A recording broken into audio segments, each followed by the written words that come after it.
to Mic Check Waifu Waifu.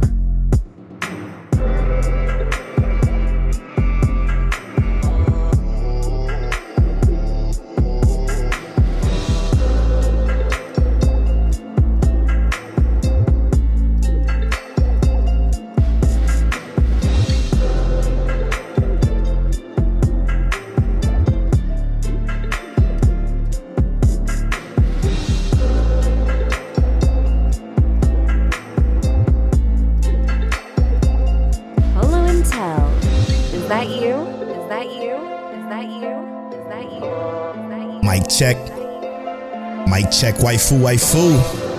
Montel, is that you? It's winter time, baby. This is episode 187? 186 of Mic Check, waifu, waifu.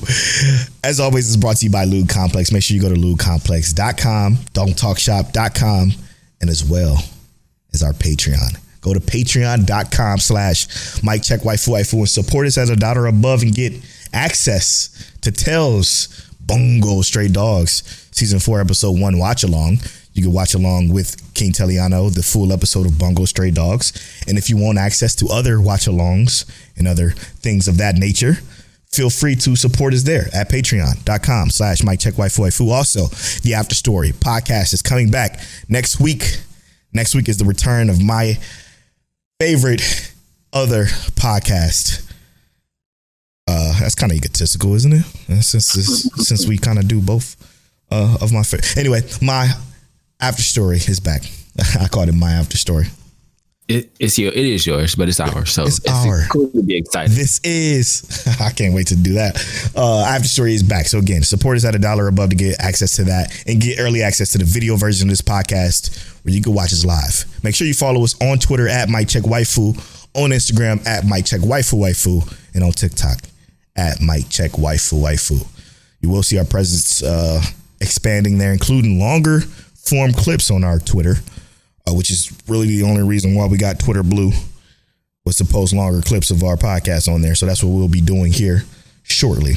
So without further ado, let's do further. This is a big episode. Now, we're not even going to do episode of the week, okay? Because episode of the week is kind of like it's possible to do, but we're going to do it in a more natural, free flowing way, okay? And by natural, free flowing way, I mean, we're going to talk about a shit ton of episode 1s of shows this winter. Just to put it in perspective, okay? Before I ask Tell how he's doing, just to put it in perspective real quick. Tell, you said you watched 17 shows? 17 new shows this week, yes. Okay, and I watched 21.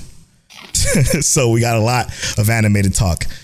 But before we do that, I got to ask, brother, how you feeling this week? How was your week, man, with all these anime?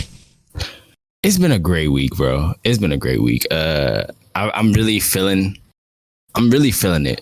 This is in terms of like what anime has been given this week. I'm actually very, very pleased already. Outside of anime, I'm also feeling it, bro. It's the beginning of the year. I feel good, feel hot, feel like it's a lot of good stuff coming in general. Yeah, for sure. So, all positive vibes, because that's just what's all I got coming. How about you, brother? How you feeling? Same, man. Same. I still been having such a hard time catching up on my sleep. Because I'm back in H-Town. Let me tell you the story, okay? Let Polo take you on a journey, okay? This is going to be a crazy journey, but let me just take y'all for a journey before we get into this anime talk. This is probably going to be a long episode, but just bear with me. So here's how I go. All right, this week. This week. Damn, that was this week. That's crazy to think about. I'm still so thrown off. But I decided to, come back down to Houston. Okay. Now, every time before I take my trip either up to Ohio or down to Houston, I look at the Weather Channel's radar and make sure the weather is clear in every state that I drive in, going to and from. Okay. Coming down, I looked at the radar. The radar was completely clear. There was literally nothing across the entire U.S. outside of like Washington, Oregon, those upper areas. There was like a snowstorm. It wasn't coming our way. I wasn't worried about it. So it was completely clear. I'm driving. I go down to Ohio. From Ohio, go down to Columbus, Cincinnati, perfectly fine, everything's normal. Get to Kentucky, the hood. get to Kentucky. When I get to Kentucky, it starts raining. I'm like, where's this rain coming from? So I decided to, at a rest station, take a look at the Weather Channel app. When I look at the Weather Channel app, I see storms, like storms to the point of tornado warnings. Literally, like, hey, there's a tornado touching down in Arkansas as we speak. There's a tornado touching down coming up towards Tennessee as we speak. And it was just this fucking random wave of storms. Now I'm looking at it. I'm in Kentucky, Louisville, Kentucky, and I just see all these storms. I call my mom. I'm like, yeah, I don't know where these storms came from. I don't know what I'm gonna do or where I'm gonna go, because I'm not trying to be stuck in no tornado. And she was freaking out. So we was trying to figure something out. Then I had the thought. I'm like, wait. My father lives in Alabama. He's in Alabama right now. I was looking at the radar, and literally, if you look at the storm from Arkansas to Tennessee to Kentucky, that's where all the storms were, tornado warnings and all. I looked down to where Alabama is, completely fucking clear, wide open, nothing wrong. So I called my father at about 9 p.m. Let's say it was Monday night, 9 p.m. And say, hey, Dad, there's some tornadoes in my path. Cool if I come down and stay with you. It's like, yeah, of course. So I drive another 4 hours, no sleep, no rest, no stopping, down to Huntsville, Alabama, where I spent the night there at my father's house for the first time ever, because I haven't seen my father's house since he's retired from the military 3 years ago. And when I tell you, this motherfucker house is crazy. He got a movie theater upstairs, like 7-8 seats. He got 3, 4, 5 rooms, all with full bathrooms, fully decked out, nice backyard, fully fenced in, 3-4 car garage. I'm like, man, I might need to come to Huntsville, Alabama more often, man. This is beautiful. But it makes sense because I'm kicking for a weekend. Right. It makes sense though, because he makes a lot of money because he works for NASA. But yeah, it was interesting. So after that, after I spend a night there, I wait. The storms finally come to Alabama. I'm still at my father's house at until about 3-4 p.m. Then I decide, these storms ain't going away. I would have to be at my father's house for a whole nother day for the storms to leave my particular area.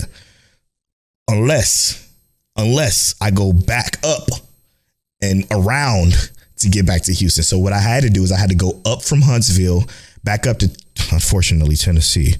And then go to Memphis and then back down to Little Rock, Arkansas. And then that's when I got to Houston. But during that drive, I had nothing. It was like a 2.5, 3 hour delay from my original 12-hour trip. Yeah. So coming from Huntsville to Houston, it would have been like 11 hours. But because I had to take that detour and go up, it was about another 13.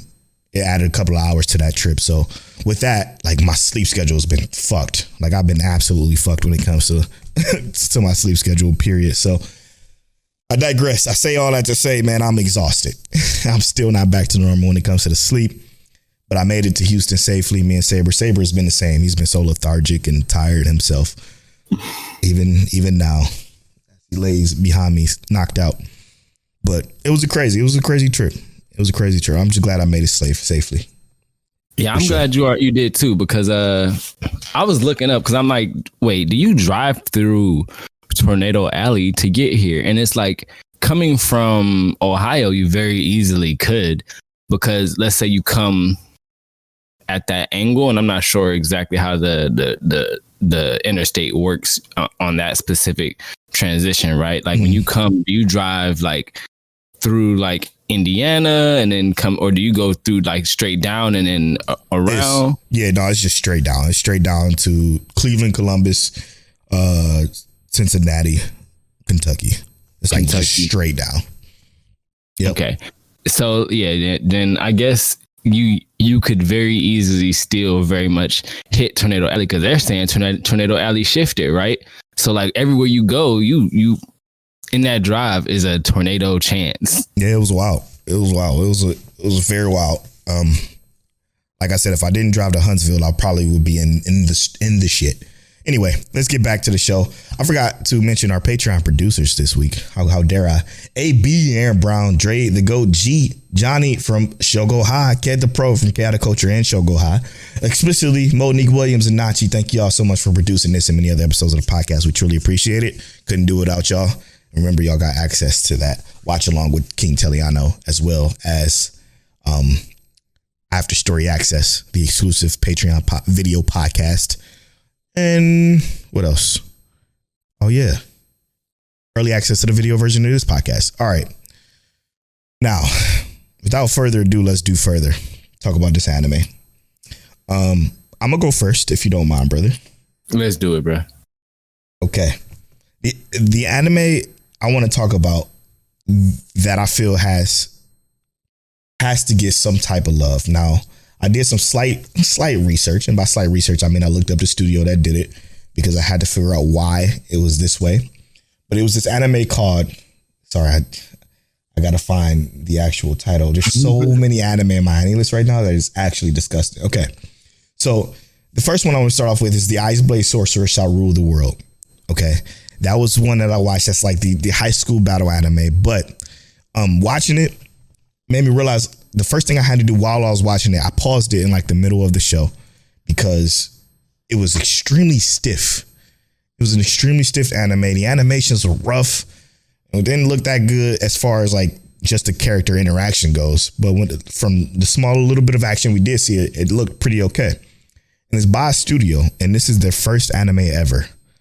So it would explain why it looks like that. But it's by a studio called Cold Hearts. Never heard of them before. This is the first anime they've ever produced. And after knowing that, watching this, I looked at it in a whole nother light because it's actually not as bad as you would think for an anime studio's first soiree. Yeah. I haven't even heard of anybody that works for Cold Hearts, so I can't even speak to that. Like it's different from Jobless Reincarnation being that being their first anime and that a brand new studio, because all of those people are extremely veterans. Like those people came from, I believe, the studio that did ReZero. What was that? Silverlight, I think Silverlink or something like that. I can't remember. Silver Fox. That's it. Yeah, it's a lot of veterans from Silver Fox that created that studio to do Jobless. So I can't really give them their flowers because they're already veterans. They're legendary in the game. They already got flowers. Yeah, exactly. So Cold Hearts, this is their very first anime, and it was coming at it from that perspective, not that bad of a show. As far as the story goes, I'm liking it a lot more than I thought I would as far as the concept goes. It's about this student who's called an ordinary because he's not from a known family, gets brought into this magic school. And he's in this magic school and everybody fucking can't stand him for whatever reason because he's an ordinary, but he's an extremely mature kid that seems to have his head on straight, that is just trying to get by in his school. And you meet some of the top players of it. They got the typical redhead girl who's probably going to be his romance option. It doesn't have romance in the genres, but you can rest assured probably is going to be the case. But it's not bad. What's extremely interesting about it is what happens at the end. And what happens at the end is that you find out that he's one of these 7 tops magic wielding people. Which is obviously we're gonna spoil episode 1s of stuff here, so be ready for that. We're just talking episode 1s, but just to see if you like what you hear and maybe want to give it a try yourself. But what you think? Yeah, I thought it was like I have to agree with you on the stiffness of the show, right? But it's very reminiscent of that like high school blazer battle anime scenario. So I'm cool with that. Yeah. I would like to see a good development on a romance, like you said, because at this point, go ahead and give us the full blown Shriverfell Knight and what's that? Yeah, give us the whole thing. Getting Kuburu. Yeah. But I did like the ending more or less was my favorite part, and not because of like action or anything, but the fact that we saw that photo and knowing that he was part of a military at a young age. Like he was the only kid in that photo, if you remember the photo. So that means it's dope, and he don't have to call the colonel anymore. He addresses her as what was her name, Abby. Mm-hmm. So like we Which is see the principal of that school. Yeah, he's clearly already a demon. We just don't get to see the demon yet. Yeah, it's what's cool about it is that it projects something very neat. And you just think about the fact that as a little kid, when he was essentially adopted, we call it adopted, into basically the military at an early age, because, you know, at the very beginning, you find about how powerful he actually is. But what it touches on is the fact that he's a lot more mature than just a kid. And it's because he's experienced it all pretty much. He's just going backwards now into school to just kind of live or try to live a normal life, which is more interesting than just your typical magic battle school anime. I think personally, I thought it was really, really cool. Again, very stiff. You can tell it's budgetedly animated. But I will continue to watch this one. I think this is one for sure that I'm gonna give more of a chance. Now, meet me in about 4 weeks to find out if this goes on our elimination episode, because we are going to have a winter elimination episode, because 21 episodes a week, and even more by the time, like, when this airs, we're probably going to have about another 15. It's looking like another 3 more animes getting added to the list of stuff that we already got going. So I mean, hit me up in 4 weeks to let me know if it survives the elimination. But right now, I'm enjoying it. What you got, Till? What's your first anime? I don't think you watched this one because I don't think it's up your alley. But Giant Beasts of Ars, and you might have watched it. It's the only one on my list I didn't. All right, cool, good. So just right off the bat, going into the episode, it gave me Monster Hunter, Attack on Titan,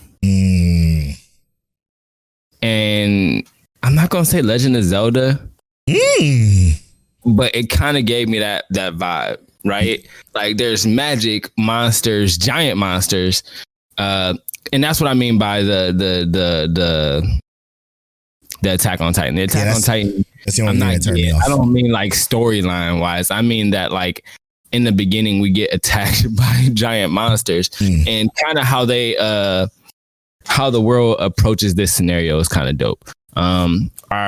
It seems like our main character is gonna be two people. One guy seems to be a paladin. It almost gives us like that D&D character list. One guy is a paladin, and he saves someone that is very clearly a cleric. She did not know more or less what was going on when she came into the city. Ended up picking up this ring that, and this was kind of funny, but it's a ring that only one person is supposed to be able to wear. It's a cursed enchantment ring. And she looks at it and it slides on, lights up and everything. It does something to her in this episode that essentially causes her to react, and all of the giant beasts come out and attack. So she caused the rumbling. She caused the rumbling first episode. It didn't take her 4, 5, 6 seasons and 3 final cores. Nothing against Attack on Titan, because I really do like Attack on Titan, but you know, but it was nice actually. It was really cool. The only thing I would say about it so far, and it's just like an early kind of review, they could have made some of the characters more likable to begin with, because that's where things are going to be based on. And obviously, if you want action, then you're probably that's probably already sunk its teeth into you. But I like a little bit of character development with my action. So it would have been cool to see a little bit more of those characters, but I'm pretty sure to get better as it goes, because our main male lead in this is mysterious, to say the least. So we'll get more information on him as it goes. But pretty solid first episode. I couldn't complain. Nice. One of the shows for me that was that I was looking forward to. I'm gonna watch this trailer even well before the season was announced. And I don't know why I didn't mention it during our winter preview episode, but it's one that I watched the trailer for a couple of months back, and it's the Ice guy and his female colleague.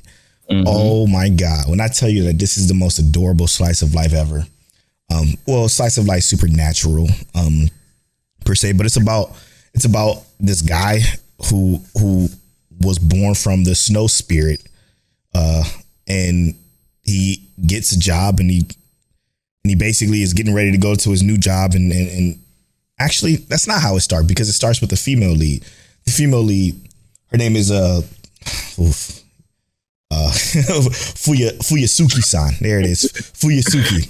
So Fuyasuki is a girl who graduated high school and starting her work career. And she's just walking across the beach, and she noticed this guy literally standing on inside of a block of ice. And she's just a normal high school girl who was not necessarily bullied in school, but people kind of avoided her because she just seemed so nonchalant that people really didn't know how to interact with her.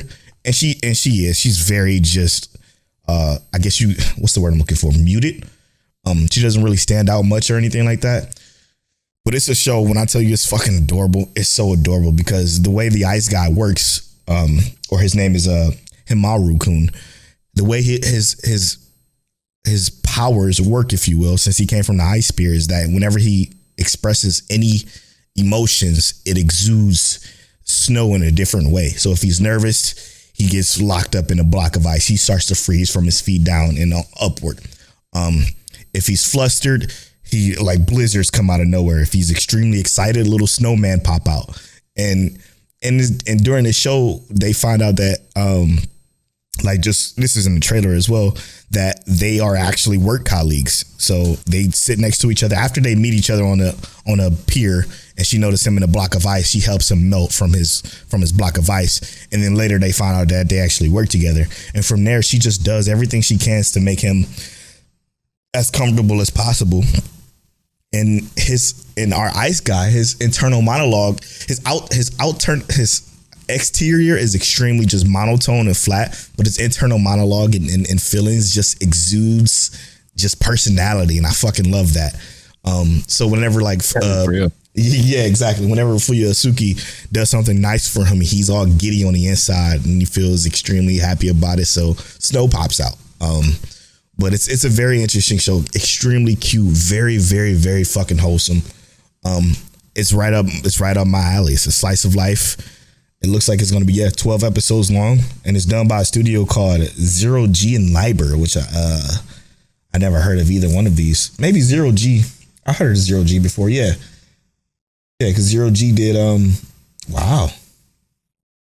Unfortunately, they did High Rise Invasion. But which didn't have the worst animation. But they did My Roommate as a Cat. That's one that I liked a lot. Quite a bit of slice of life. So looks like it's going to be decently animated, which I enjoy. I enjoy the character design too. The character design is very, very, very nice. But good show all in all, for sure, so far. Slice of life bag for sure. So I kind of feel like this season is going to be ripe for isekai.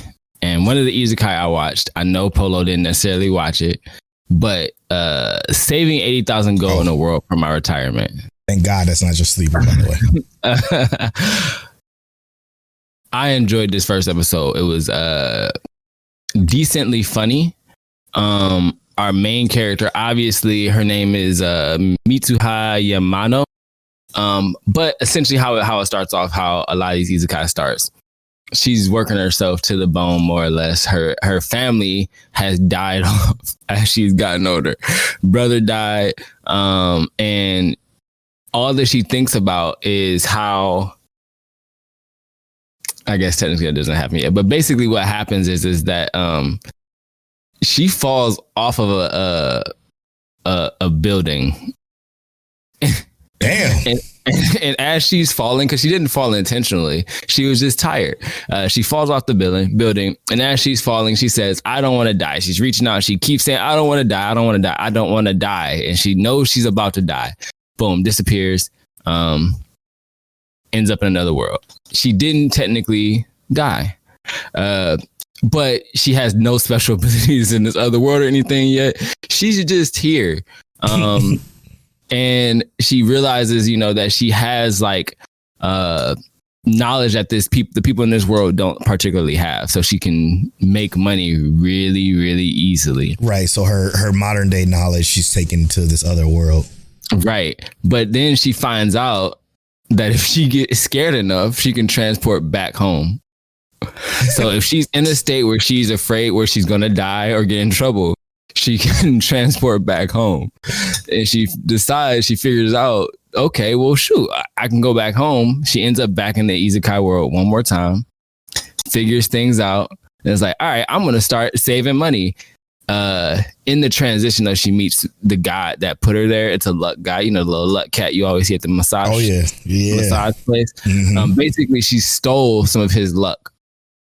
So whenever she feels her emotions were so strong, she stole some of his luck. So whenever she feels like the excitement and whatnot, she can transfer. So now she's saving 80,000 gold to retire in both worlds because she can't completely control it. So I'm excited about to see how this goes because I know it's gonna be ridiculous. I absolutely already can see the ridiculousness happening. That's when I'm excited you're watching and I'm not. I would love to hear your synopsis of it opposed to just watching it myself. Not my forte at all.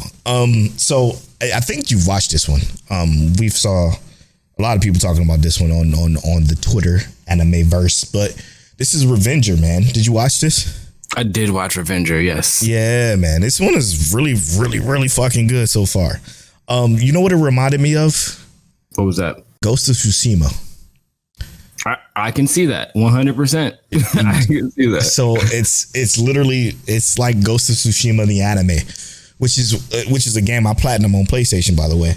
But Ghost of Tsushima, not Ghost of Tsushima, God damn it, Revenger is this anime in a time of samurai, where this first initial episode was very as talking to Fear. Shout out to Fear on our Discord. He was like, yeah, I'm curious to see what y'all think. He called it predictable. And I was like, yeah, that's exactly what I thought watching it too. It was extremely predictable. But I will say that even in this predictability, it was very intriguing. And it's intriguing because of the cast of characters that essentially surrounds or begins to surround our samurai. But it starts off with our samurai walking up to a group of people. And he does what a samurai could do, and he murders 4 different people. But later on in the story, you start to find out, and this is, again, I think if you haven't seen this yet, to be surprised, I think you should probably skip ahead past this point because this is a huge spoiler. But which one of the people he killed ended up being his fiance's father, and he feels completely shitty for that. I don't really know why he had to kill his father. They kind of explain it halfway. It wasn't necessarily 100% clear, but it was extremely sad. Damn, it's kind of hard to talk about this one without just literally. It's just worth it to watch it. Yeah, I think so too. I think from what you just heard, I think you should just watch it. Revenger was very, very interesting because after that, you just found out basically he's betrayed, and the title of the anime kind of speaks for itself. He was betrayed. So, and I have to agree with that too. One of the like the characters and whatnot, I think are cool and whatnot. But what really draws me in is the title itself, right? Revenger, because I think I almost feel like he deserves to get revenge already in this first episode, and I want to see, how that goes. So yeah, so that's what excites me the most. So for me, what I'm seeing from this is probably going to be kind of a Revenger of the week. Since it's called Revenger, it's just going to be a bunch of maybe different revenge scenarios. I don't know exactly how it's going to portray, but do you think it can go further, like deeper in like the list of people to be revenged? So that's a good way of putting it. Here's my thing: is I don't think it's going to be like a revenge scenario of the week. I think that what it's going to end up being is like I mean, because I guess you can look at it like that, but I think that he's gonna find out where his purpose for revenge is at, right? And there are going to obviously be obstacles in the way. I don't think he's necessarily seeking revenge on those in the way. He's seeking revenge on like a specific, whether it be group or a person. So I don't think it's going to be like, I'm seeking revenge on this individual. He's just in my way, so he gets cut down kind of thing. Because what I feel like this episode 1 could have been episode 12. You know what I mean? Like the way it kind of played out. Yeah, the way it played out. So that must mean it's a deeper connection to what we got initially. Mm-hmm. And that's always a good story point because we don't necessarily know where it's going, bro. Yeah. But is it though? Because at this point, everything you're doing now is kind of for nothing, essentially. Again, you will understand what we're talking about if you watch it. We ain't gonna spoil this one too much because I think this one has a kind of a twist that is extremely predictable, yes, but it's still worth watching from a blank slate perspective. But yeah, I don't know. Because it's talking about as they get closer to the truth. What truth? We already kind of know. We already think we know the truth, right? Yeah, like it's old. And then at this point, at the end of this episode, it's kind of over. You know what I mean? So it's like, what could it be? I don't know. That's why we got to keep watching to find out. All right, what you got next, Till? So this one reminds me of your sleeper. And speaking of sleepers, it's odd that we both watching 2 sleepers at the same time. We both have 2 sleepers in the rotation right now. Finally, I think it's been like 3 seasons in a row where we had to wait a week for each other's sleepers to come out. Yeah, that's crazy. But this one is the reincarnation of the strongest exorcist in another world. Did you watch this one? Of course, yes. Now, this one reminded me of your sleeper. I gotta tell you, I like this one a lot, and mostly for the main character because I really want to see like how these things go. I'm not sure how you feel about it, but how he already handled things with like his brothers. How he's already carried out. So like before you continue, can I interrupt you real quick? Go ahead, brother. Go ahead. This is what I talked about earlier at the beginning of the show. Okay, instead of doing episodes of the week, we're just going to do surprise of the week so far with episode 1. This was my surprise. Okay. So this is my surprise of the week. Before you continue, this show literally was the one that had me like, oh shit, this is about to be good. This is about to be good. All right, go ahead, continue. I just had to throw that out there. So our main character, he starts off in his world as like the strongest exorcist in his world. Unparalleled, obviously. Such a beautiful way of telling that story too. Yeah. And after he, exercises and, finishes his essentially his goal, his mission, he gets viewed as being too powerful, as being greedy for power. When, as he explains it, I love how, because it was a really inner monologue the whole time. How he explained it more or less was the fact that he was seeking power for the salvation of others. And regardless, because he sought so much power, they could only see him as a threat. So they essentially found a way to get rid of him.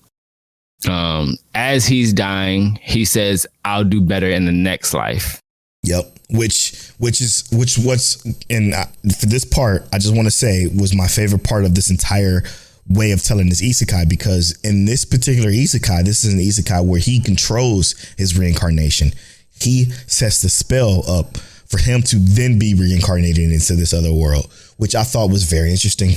Very interesting take in a genre we know very well. And then he comes back in a world where essentially he's born into a noble family where everyone can use magic, and he's the only one that's born with no magical power. And he literally said, and I loved it, this body has no magic, but it has immense spiritual power. And I was just like, yep. That means he can do whatever he wants to. And you saw the smile on his face. Oh, that demon-like smile. But what really got me was more of the feeling that it felt like he was casing and trying to understand his family and whatnot. Like, if I'm too strong, how are they gonna see me? Yeah. Do I reveal myself now, or do I keep waiting? And it almost felt like a little bit of a game, but not like he played too much with it, which doesn't remind me of Eminence and Shadow, because Eminence and Shadow, they be playing too much sometimes. Yeah. But this one, he really gave us that moment where, no, I can't use magic, but let me show you what I can do. Didn't necessarily explain to them that it wasn't magic, but, you know, and it was really cool to see that in their world, right? They know there's people who are born without magic, but can still use magic, but they've never been considered noteworthy, more or less, right? But he has far more probably spiritual power than those people who were not noteworthy. He is someone that can really change that dynamic, and how he stopped his brother from being, let's say, a pervert, an asshole in general, a bully. Yo, I like our main character, bro. I really, really do. Yeah. To escape the, besides the last few sentences you said there about the main character and how good he is, to escape Teliano's meathead tendencies, let's go back to how fucking good this show interprets the time skips. The time skips were so fucking well done.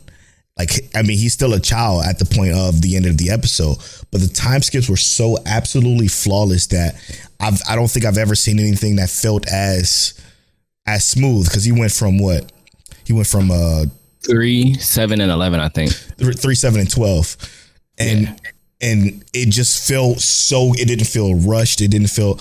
None of it felt particularly out of place, which is so hard to do with time skips. And again, they didn't do anything like special in those particular time skips, but you could tell the growth of his power, the knowledge that he gained from investigating the world, and just the overall, I guess, learning of the characters around him it just felt so naturally smooth, man. And that was my favorite part of the entire show. I'm like, okay, so he found out that having her as a partner, or as his one of his maids as a partner, will be very beneficial to him, because she has some secret stuff that not a lot of people can see yet, but I do.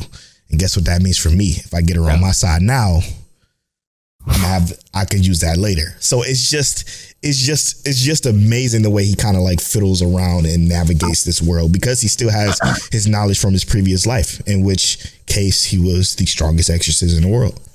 I'm getting Eminence and Shadow vibes. I'm getting World's Finest Assassin vibes. I'm getting Jobless Reincarnation. And I'm only saying Jobless Reincarnation because the last time we got something with time skips that went kind of like, because time skips in that were slower, technically still, they were like episodes apart. They were still real good though.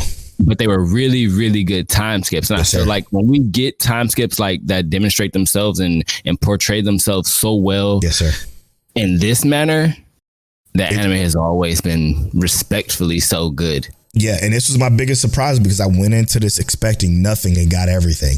I swear to goodness I did. I'm like, all right, let me just turn this on. All right, whatever, you know what I'm saying? It's another isekai. Let's see how this goes. Okay. The biggest surprise of this week for me was definitely this, because let's keep on the isekai train. Another good one that I've watched. No, non-good one that I watched. That's probably not going to even survive maybe episode 2, but it's a Handyman Saitou in another world. It's about a handyman that gets, now this is different. This is so fucking different, because the animation in this show is fucking gorgeous. It's so pretty. It's like the way they just do shit is so amazing. But the storytelling of this show is god awful. It's literally 1 to 2 minute chunks of a section of a story. So let's say it's this episode. Did you watch this, by the way? Not yet. Nope. Okay, good. It's on my list though. You don't really have to, but let me explain. It's literally 1 or 2 minute chunks of little pieces of story that are scattered all over the place. So none of it is coherent, cohesive, or even constructive in any way. But it's about a handyman who gets teleported to another world after he dies. Okay, he's in this other world. The other world is very dark and darker. Like, if you're familiar with that early playtest game, it's kind of like Escape from Tarkov, but with spells and magic, and you're in a dungeon. So he's dungeon crawling with his party. While he's dungeon crawling with his party, At least, sorry, let me clarify. For 1 or 2 minutes, while he's dungeon crawling with his party, he lockpicks a door. After he lockpicks a door, it goes to another story. Another story completely separate than what we just saw, completely voided from anything else that even makes sense. Now they're walking down some corridor, okay? Then it goes to him being inside of a shop. Now he's in a shop, and it's like broken up into like these mini chapters. You know how Komi can't communicate? You haven't seen Komi Can't Communicate, but for those who watched Komi Can't Communicate, or even Love Is War, where they have like sections broken up into like the episode broken up into different sected chapters. Dissected. Yeah. So if that makes sense. So, you know, you have one little story and then you go into the next thing. You have another little story and you go into the next thing. You go in one little story, but it's still an overarching story within the show itself. It's none of that here. It's just a bunch of different pieces and parts. It had about 7 or 8 different mini sections that made no sense and had no cohesion whatsoever.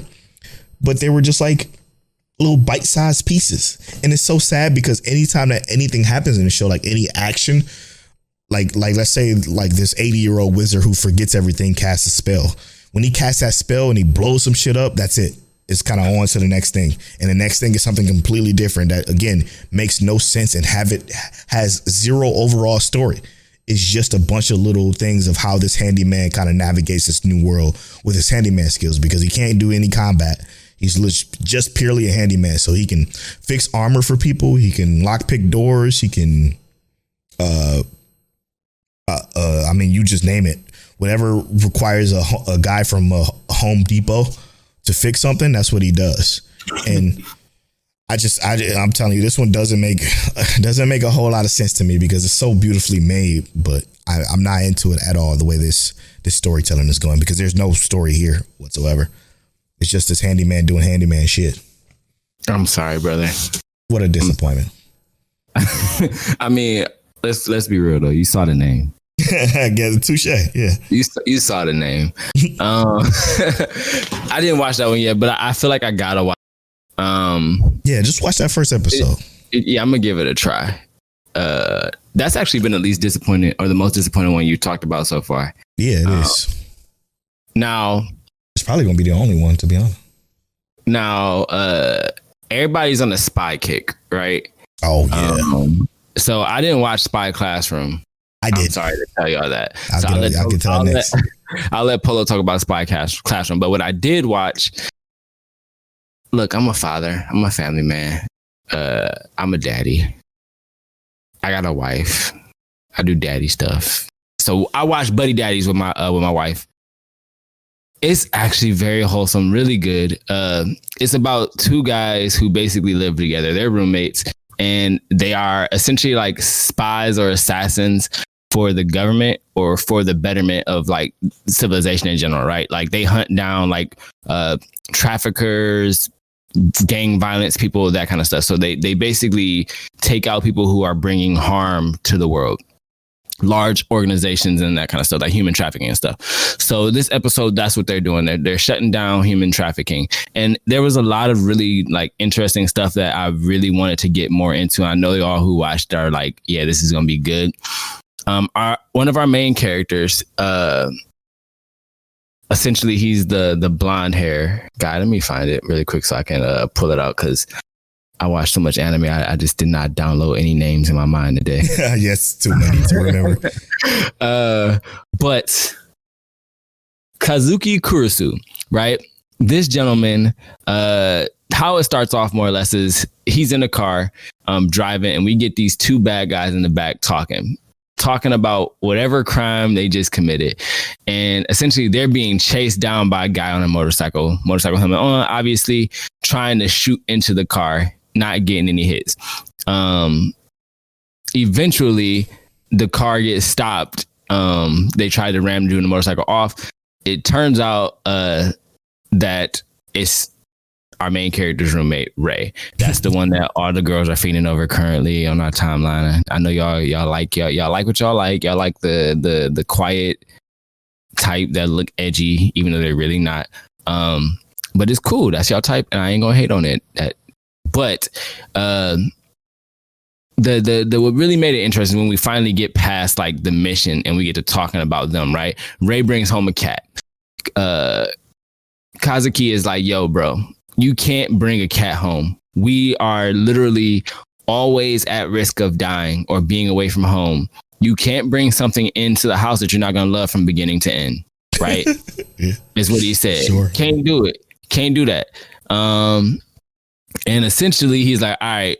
And Kazuki takes the cat out the home, puts it back where he found it, wrapped it up in a scarf, that kind of stuff. Said, you know, just doing whatever he can. The next mission, they break into the human trafficking building in the middle of a like Christmas ball. So it's Christmas Day. They break in. They and on the way up, he sees a little girl on the elevator. Cutest little fucking girl. I already 100% love her more than Anya could ever be loved. She's the most wholesome little. Is she more than Yasuka babysitter? Whatever it's called. She is that level. She is that level because she is such a. Off the bat, I was like, I love you. Okay, I was like, I love you. Especially when we got to like the end of it, I was like, I fucking love you. But basically, in this process, he's having memories of like his what I assume is his ex-wife because he's 32. Okay, his ex-wife. Had a baby and kept saying the baby can't wait to meet Papa. And this is what he's thinking about when he's telling Ray, you can't have a cat, bro. Like this is not conducive to our lifestyle. Right. But he goes into the building and sees his little girl. They don't confirm that it's his daughter, but basically, he breaks in and the little girl rushes. He's dressed as Santa. He tells the little girl, your dad is here. And that's what I brought for you for Christmas. Your dad is here. The little girl rushes in and says, my dad is here. Boom, starts rushing to the main dude that's a human trafficker. He grabs her, puts a gun to his head, and he's like, look, like, that's not your dad, before the dude is trying to kill her and rips off his mask. I'm your papa. She jumps to him. Beautiful story. I don't want to talk too much because I know, like, it's something that I feel like you really rather watch, but it's it was such a really good first episode for me. I got to say, if I had a surprise of the week, that's my surprise because I wasn't expecting to be that good. I'm not going to lie to you. I thought I was only going to give this like a 1 episode shot because I don't have nothing against boy love, but I thought it was going to be boy love stuff. So I was only going to give it like a 1 episode try. But nah, this is actually pretty solid. It's 2 bros who live together. Yeah. And one of them has a baby and they help and take care of the baby. I'm going to keep it real with you.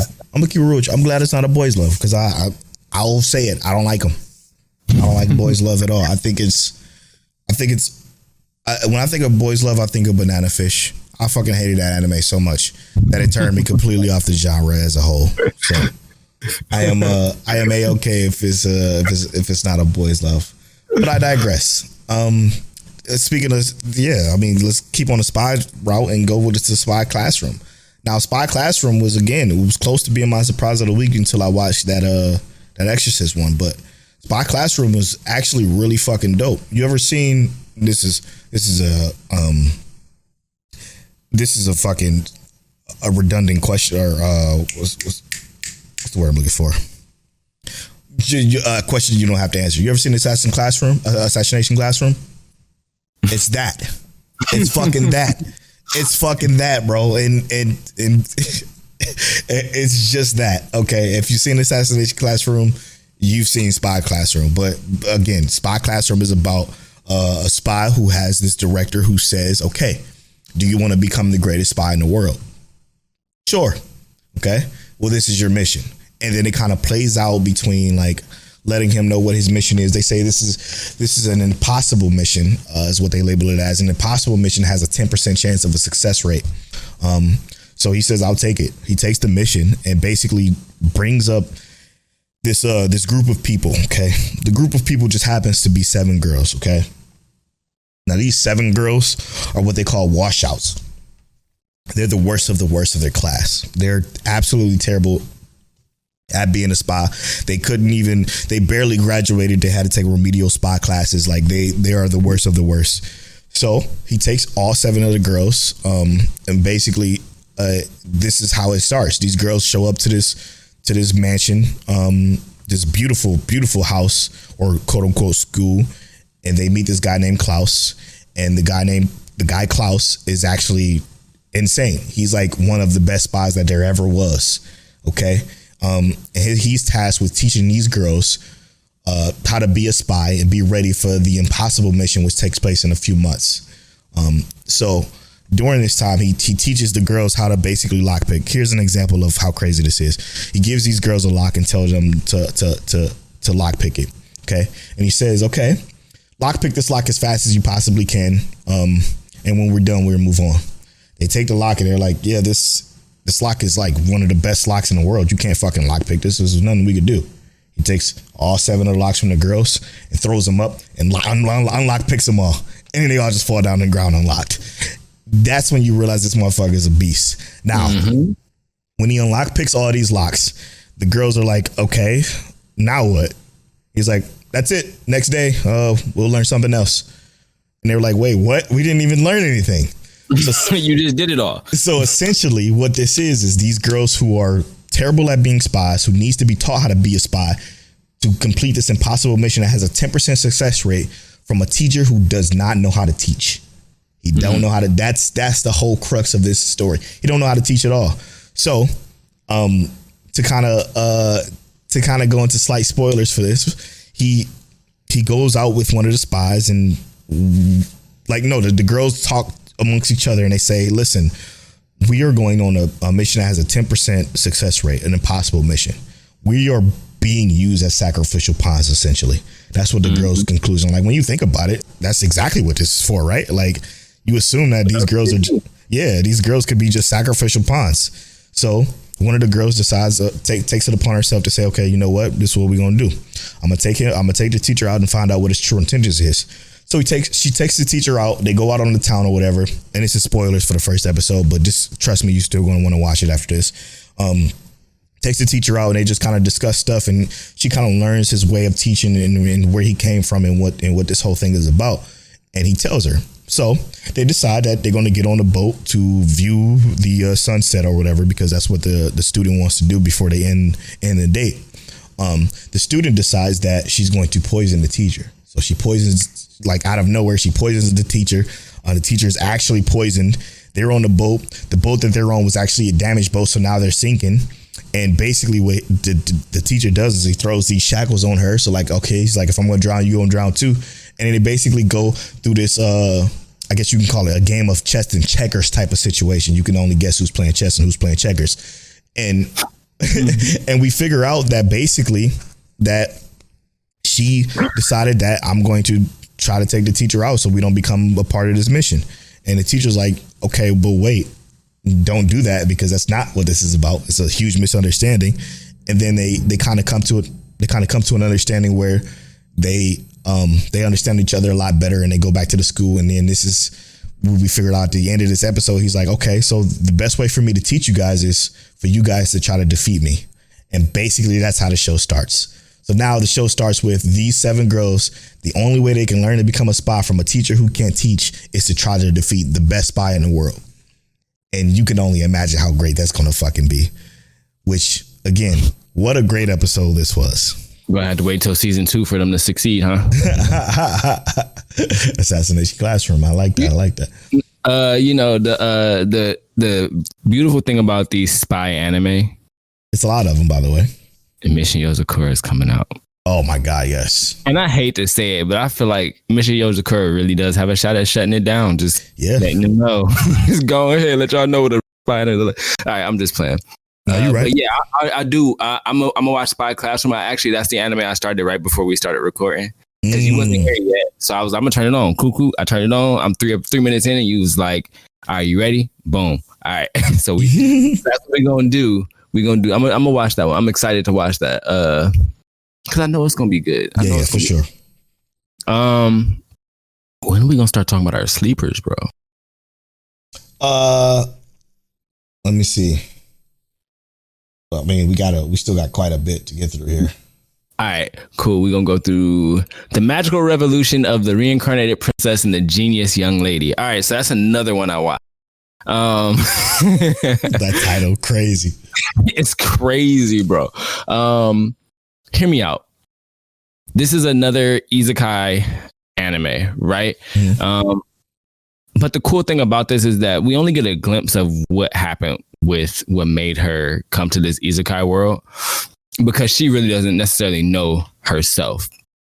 What's going on as we proceed through the anime is that she's getting glimpses of her past life, and she's remembering those things. So one of the most important thing that we really get from her, and the first time we really see her, is she's out killing rare monsters because she wants the materials for them.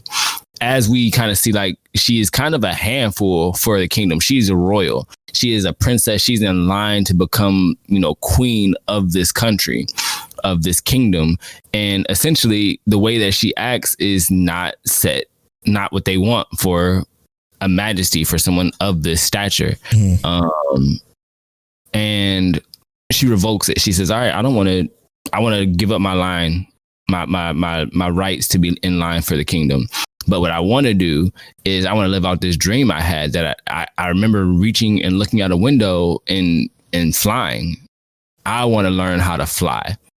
I'm going to ask my dad how to use magic to fly. And no one can do it. So what she's doing is she's using her wits and what almost seems like knowledge from another life to build different mechanics so that she can fly. She always has these cool magical creations that no one else has seen or are able to make that helps her fight these creatures that she's collecting these rare materials from, so that she can, continue to do different things. Like, it's like one of the things that she's gotten, and to me, it just looks like caffeine balls, like caffeine pills. Yeah. She has a bunch of caffeine pills that she's collecting these hearts from, like, they're not hearts, but like the spheres, like they're like senzu beans, but she's collecting the crystals from the monster she kills, and she gets them turned into like health pills or caffeine pills to boost her energy, senzu beans, more or less.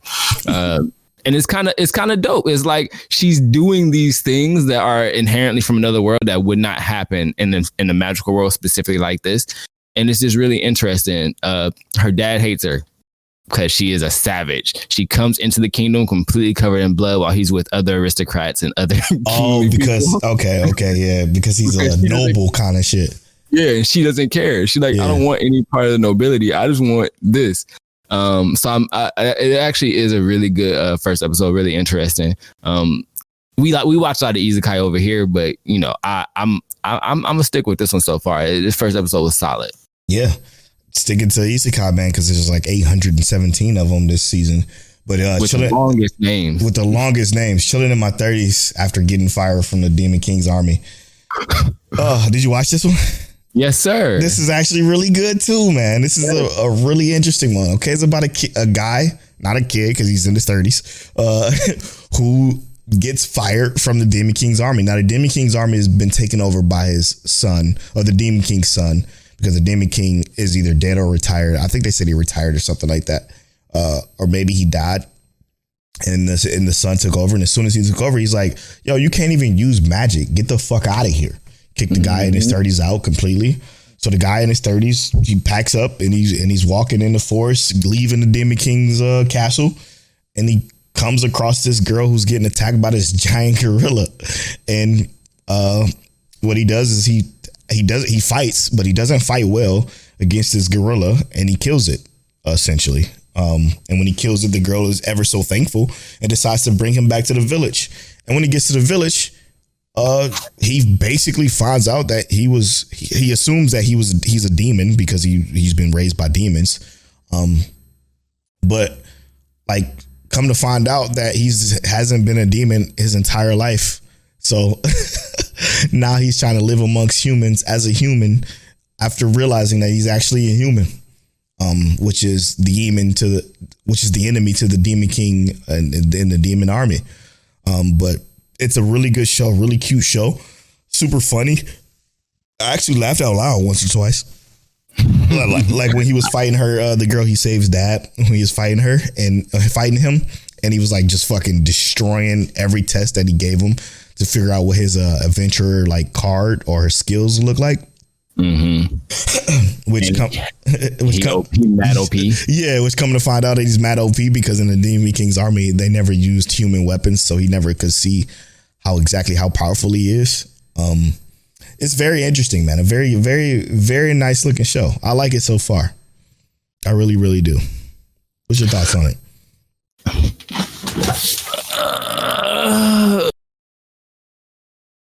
I'm definitely gonna keep watching it. Yeah, I haven't had. I didn't feel anything bad about it all. Now I do know, like, the his intentions, you know, with how he was staring at old girl. Oh no, I didn't get that at all. A little impure. Nah, I didn't see that at all. Bro needed motivation, but nah, I do think it's just the camera work. I 100% want to see like, because it gives me that he's obviously ridiculously OP and he's been hindered his entire life. What led him to become or what led him to stay in that demon? I really just want to see the story develop and unfold, like what got him there. Yeah. And that's the most intriguing part to me is what actually got him there. And then like, if he had loyalty to the actual demon king's army still, and he had the abilities to fight as a human, that would have been crazy. But now we're here in a whole different scenario, and maybe he just gonna chill and just be OP still. And that's what it reminds me of Banished from a Hero's Party. So I became a potion something or whatever it was. I think it was just called Banished from a Hero's Party. Banished from a Hero's Party was sweet. And that's what this reminds me of. I will be okay if this is just an anime where he's just chilling. That's the name of the show, where he ain't got to do shit. Essentially, I mean, I got a feeling it's going to be more than that, because already in the next episode preview, he's fighting some other crazy monster. But I think it'd have been dope if he was just literally just chilling and we just like get into shenanigans that way, you know? I think that I think that would have been awesome, but I know it's going to be a little bit more than that. Where you going next, Till? The Legend of the Heroes of Heroes. I'm not sure if you watched this one. Trials of Cold Steel, yeah. Trials of Cold Steel. Did you watch it? No, I didn't watch it. I am familiar with it though from my knowledge of the video game, because the video game going to like the history of those past wars, and this being one of them. So hear me out.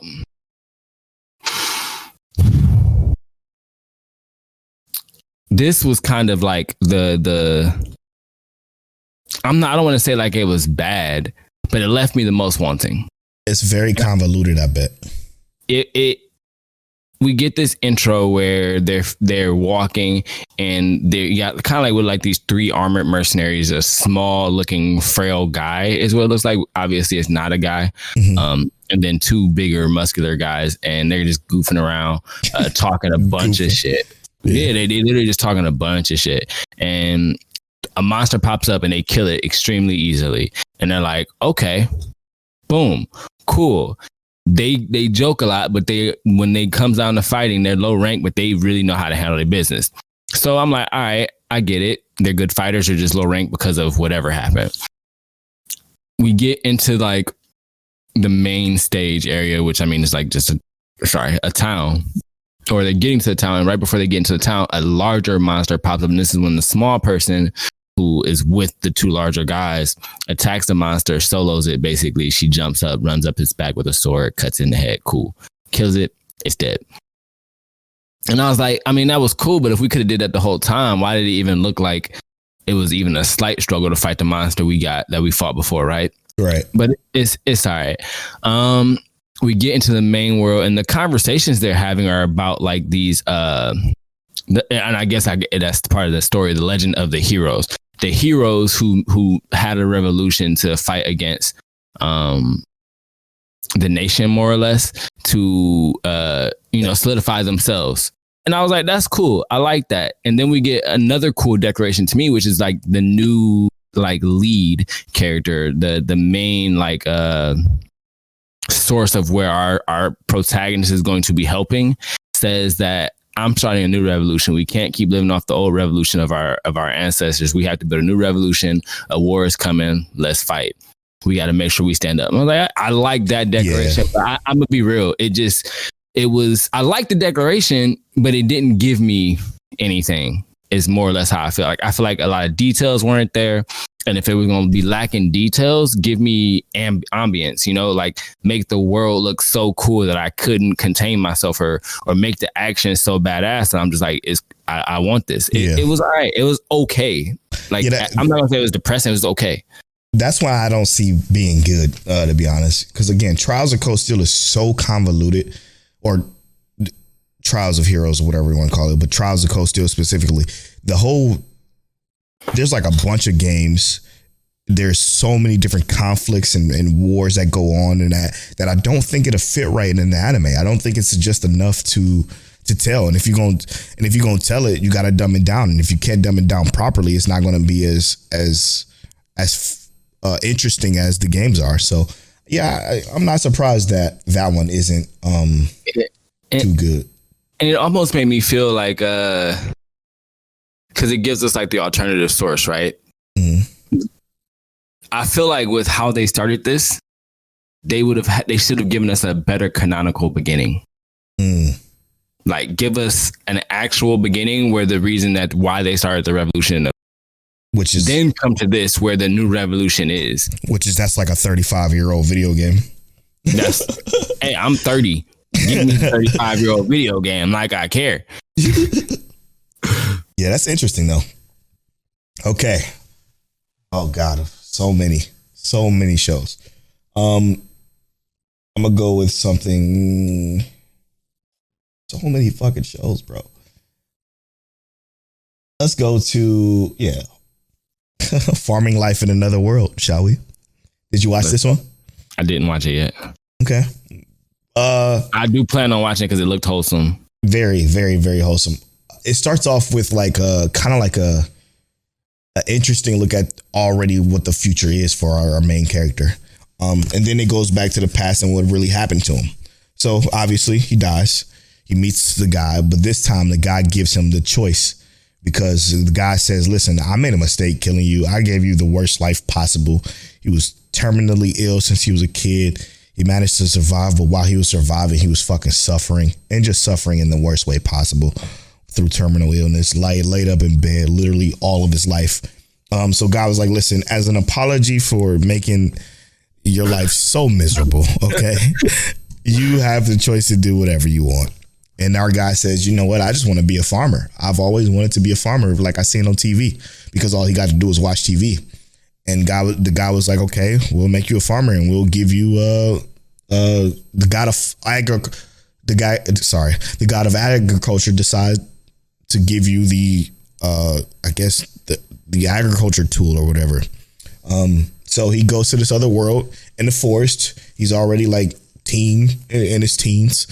And he began his farming life literally in the middle of the woods. He finds like a landmark tree that he decides to build around, and that's where he starts. Now, this weapon he has, which is a tool, not necessarily a weapon, can transform into any particular farming tool that you can even think of. I mean, anything that can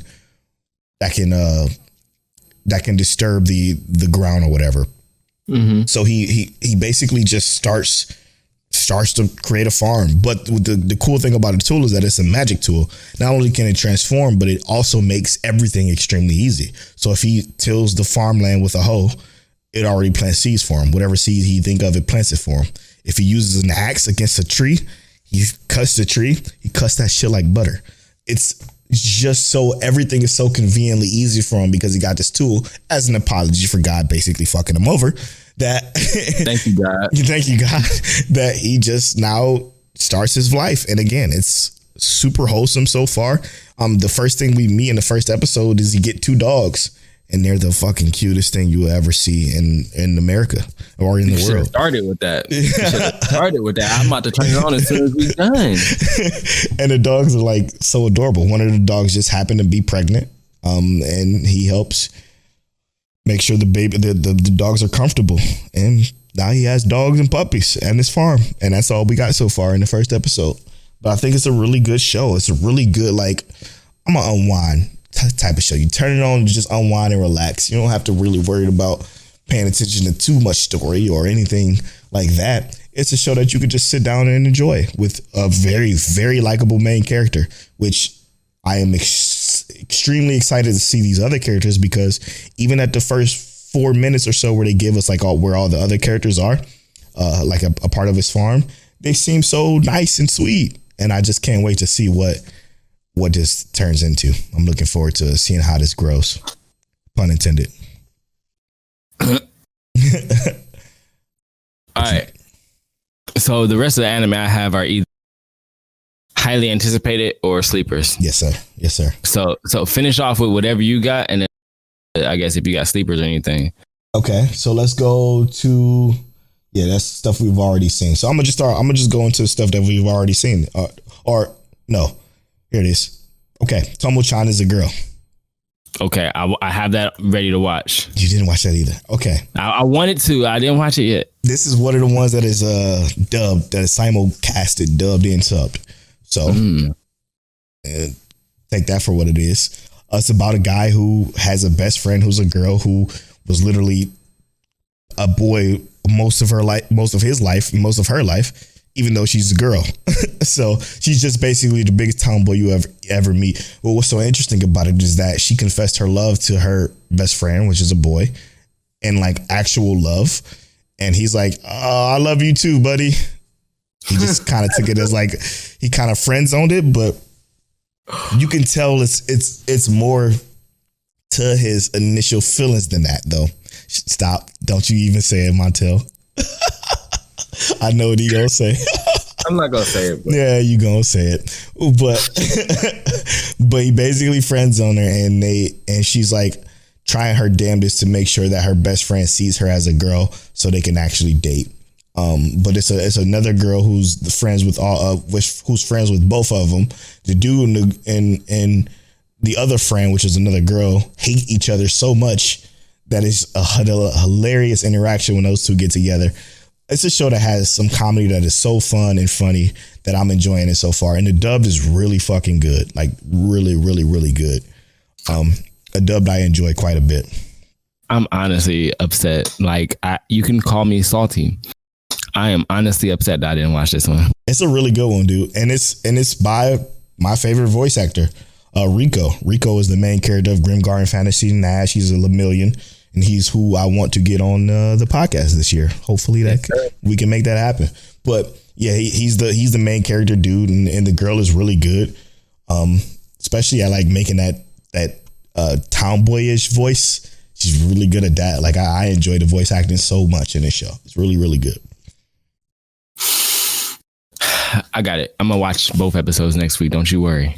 Okay, and then as far as anything else here that I may have missed. Everything else is returning shows. So did you want me to get into that, or did you want to get into that together? I got two that I can get into that I know you didn't watch.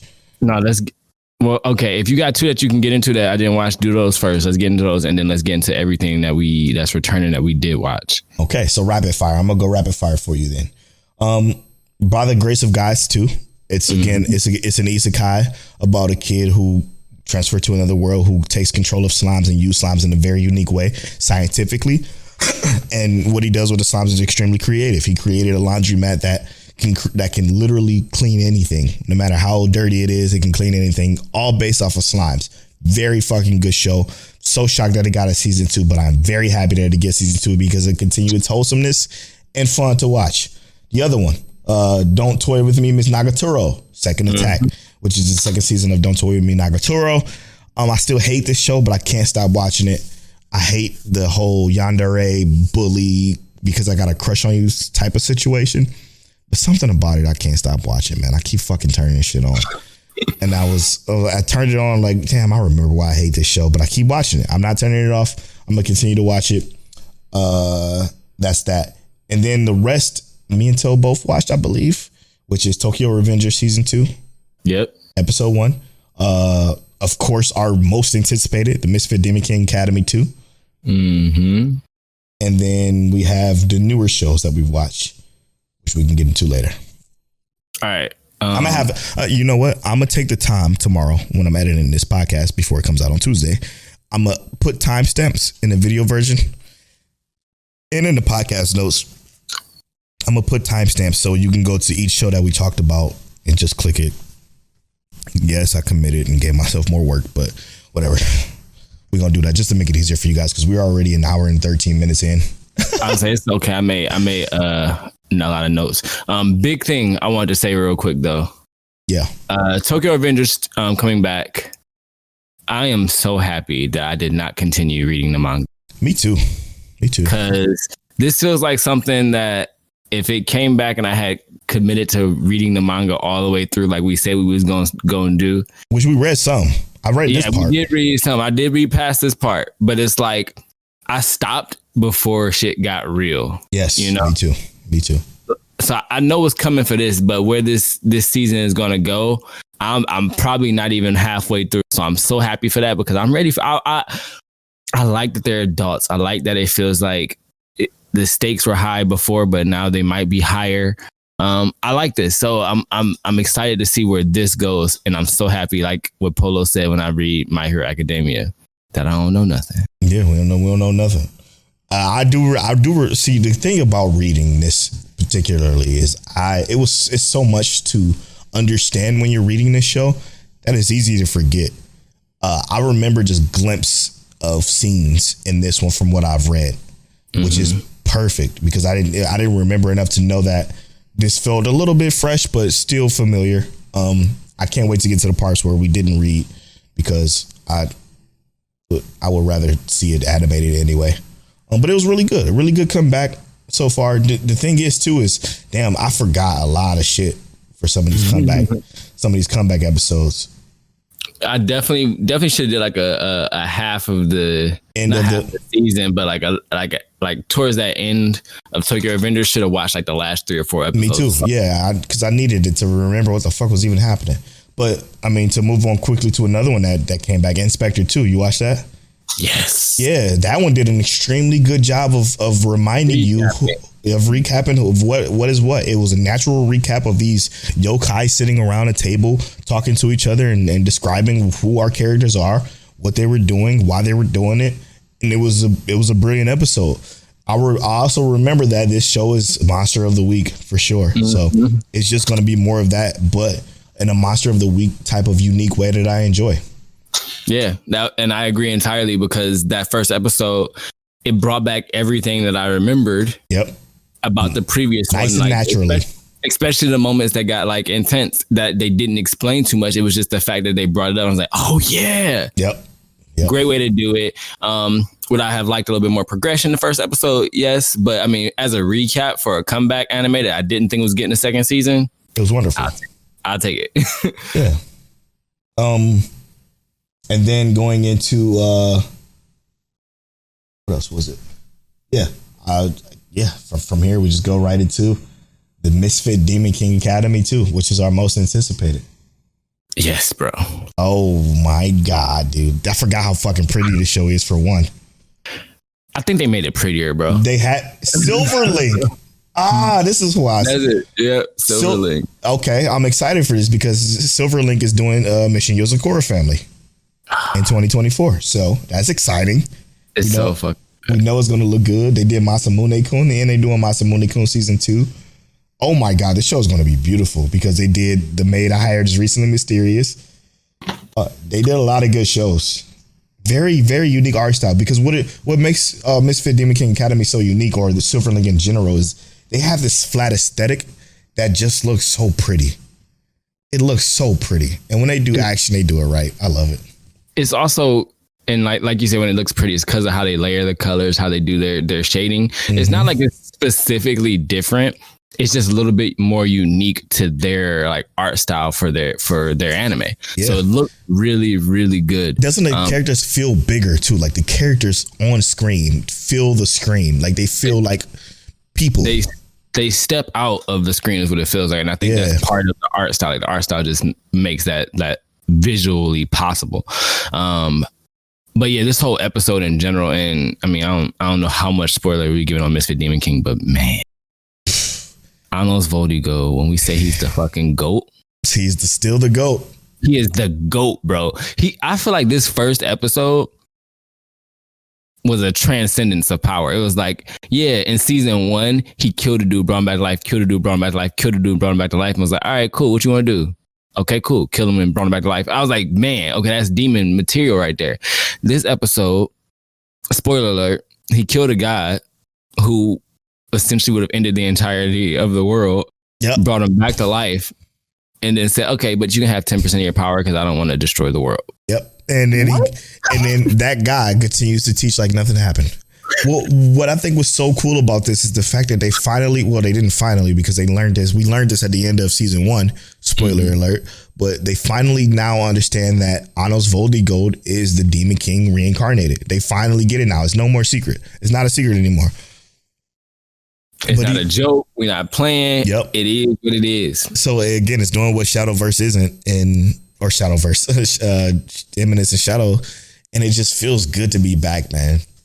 It feels good to be back with the reincarnated hero and his love interest. And it feels good to just see how deep this villainy goes, because the thing that Misfit Demon King does very well outside of the OP main character is that the villain is always so mysterious and like, wait a minute, we know how strong Anos Voldigoat is, but whatever this villain is doing is kind of clean, even though we probably know for a fact that he's going to lose, but because Anos is Anos. But I'm still like curious as to what is going on in a deeper overarching background story of the show, which I think is very cool, man. Something that only Misfit can do. That's facts. But before we get into because I know we're gonna talk Nier. Are we? Yeah. And do you watch Trigun? Yes, sir. All right. Before we get there, I want to talk about Trigun before we talked about Nier or Bungo. Yeah. What you think about that first episode of Trigun? Trigun is the best CGI I've ever seen in my life. Hey, yo, hold up. Pause. I swear to God, bro. I swear to God. It's so good on the CGI. I ain't mad. I was blown away. However, there's always a polo. However, the only thing that does concern me is the only thing that always bothers me is when they do CGI, it's obviously in a 24 frames per second, which always gives me such anxiety and a headache. But what looks so good is that the aesthetic of the CGI is still in anime form, which still makes it look extremely good, even though the frame rate is lowered to that 24 typical TV frame rate. Outside of that, when you can look past that as a cinematographer, it's the most beautiful CGI you ever see in your life. And it's literally the best. And what made it stand out for me was the fact that it was so polished. And by polished, yes, I mean that like the textures were there, right? Yep. Like, and the only other one I've seen that made me feel the same way was Nier, and we'll talk about that later. But like certain textures on things in CGI need to be shiny. Some of them need to feel rough and not be rough and shiny at the same time. Like Ari Fureta, some of these anime really need to hit their textures right on the CGI, and I feel like Trigun is hitting the textures and they're not like cutting the corners. Maybe because it's a legacy anime, obviously. Yeah, but they really are hitting the head, hitting the nail on the head and saying, we're going to get this CGI good and make it right. So it does feel good. And movements even look almost like mocap sometimes. I was just about to say that the movements feel so mocapped, and even the cloth physics from everything, like how coats move and just how clothing move and blows in the wind. That stuff is very, very, very, very impressive. Like CGI is easier to do than 2D. Yes, I understand that. But this seemed like it was effort and care and pure just fucking unastounding, unabided love, unrequited love for this particular series that I'm looking forward to seeing how this turns out. Hopefully, now the only thing I'm worried about is not that maybe I'm a little concerned, but I'm hoping we still get the Vash of old. And what I mean by that is the Vash that was very silly and cartoony like he is in episode 1, but we also get the Vash the Stampede, okay? Mm-hmm. Vash the Stampede being that one, the moment where he gets serious and shit get real and he's fucking unbeatable. He is literally a god amongst men when he becomes Vash the Stampede, and not just Vash, that's what made Vash the Stampede one of the greatest anime of all time, or Trigun one of the greatest anime of all time, because of that. The duality, the dichotomy of of him being the character that he is and turning into the character that he was. So I hope we get that. Voice acting seems clean. I still hope that we get that serious and the voice change. Not necessarily, but voice actors, but his whole attitude swap. I would say we definitely got some serious tones though, especially when we saw Knives. I'm referring to just Vash himself, though. Vash himself. No, I get it, but I always feel like when we will end up seeing that seriousness because Knives is there eventually. He got to be there at some point, right? Yeah.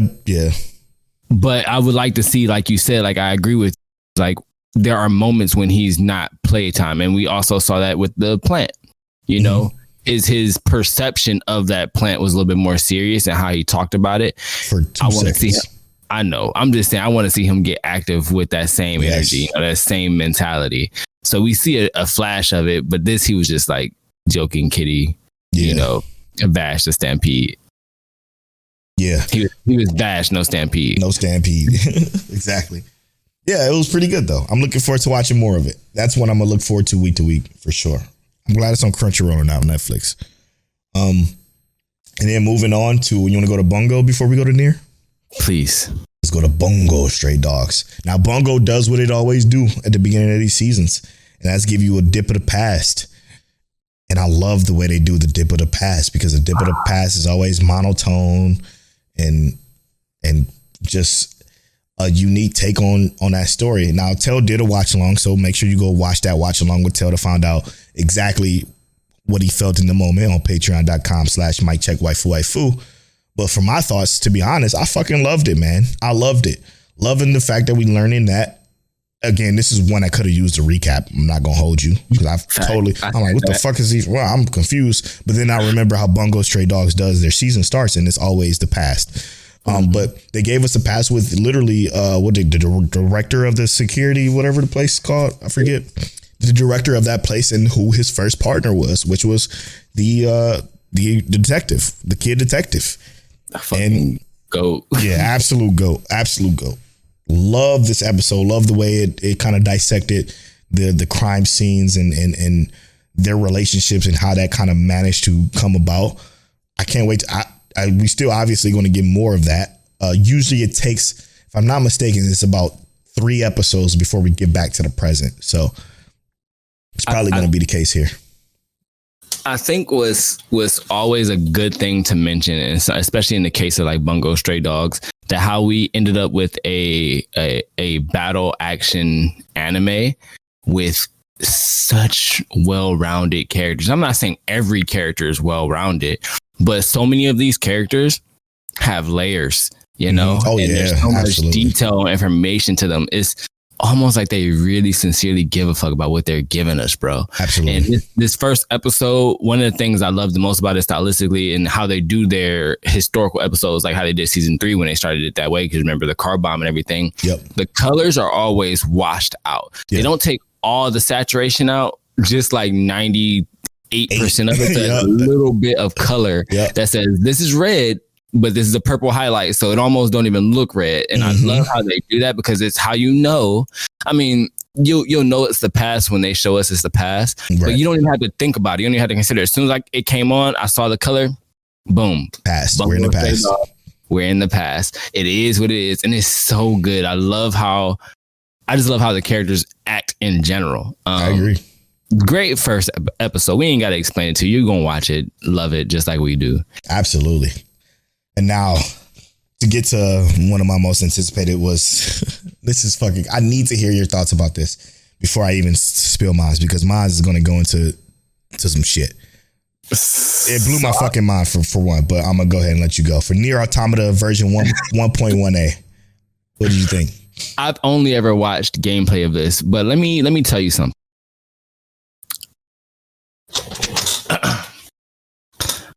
I was surprised by the sound design, which I almost feel like that shit was almost unparalleled. Like, it was hard to find like aspects of it that were off. Like, every movement, everything felt crazy, and then they hit us with some music, and it was on point. And like I always say, when we get a moment when there's silence, but it doesn't feel like it's silent because they put it there properly, I love it. I love the difference between 2B and 9S and how their characters are, because 2B is like, we're not allowed to have emotions. 9S is like, oh, my bad.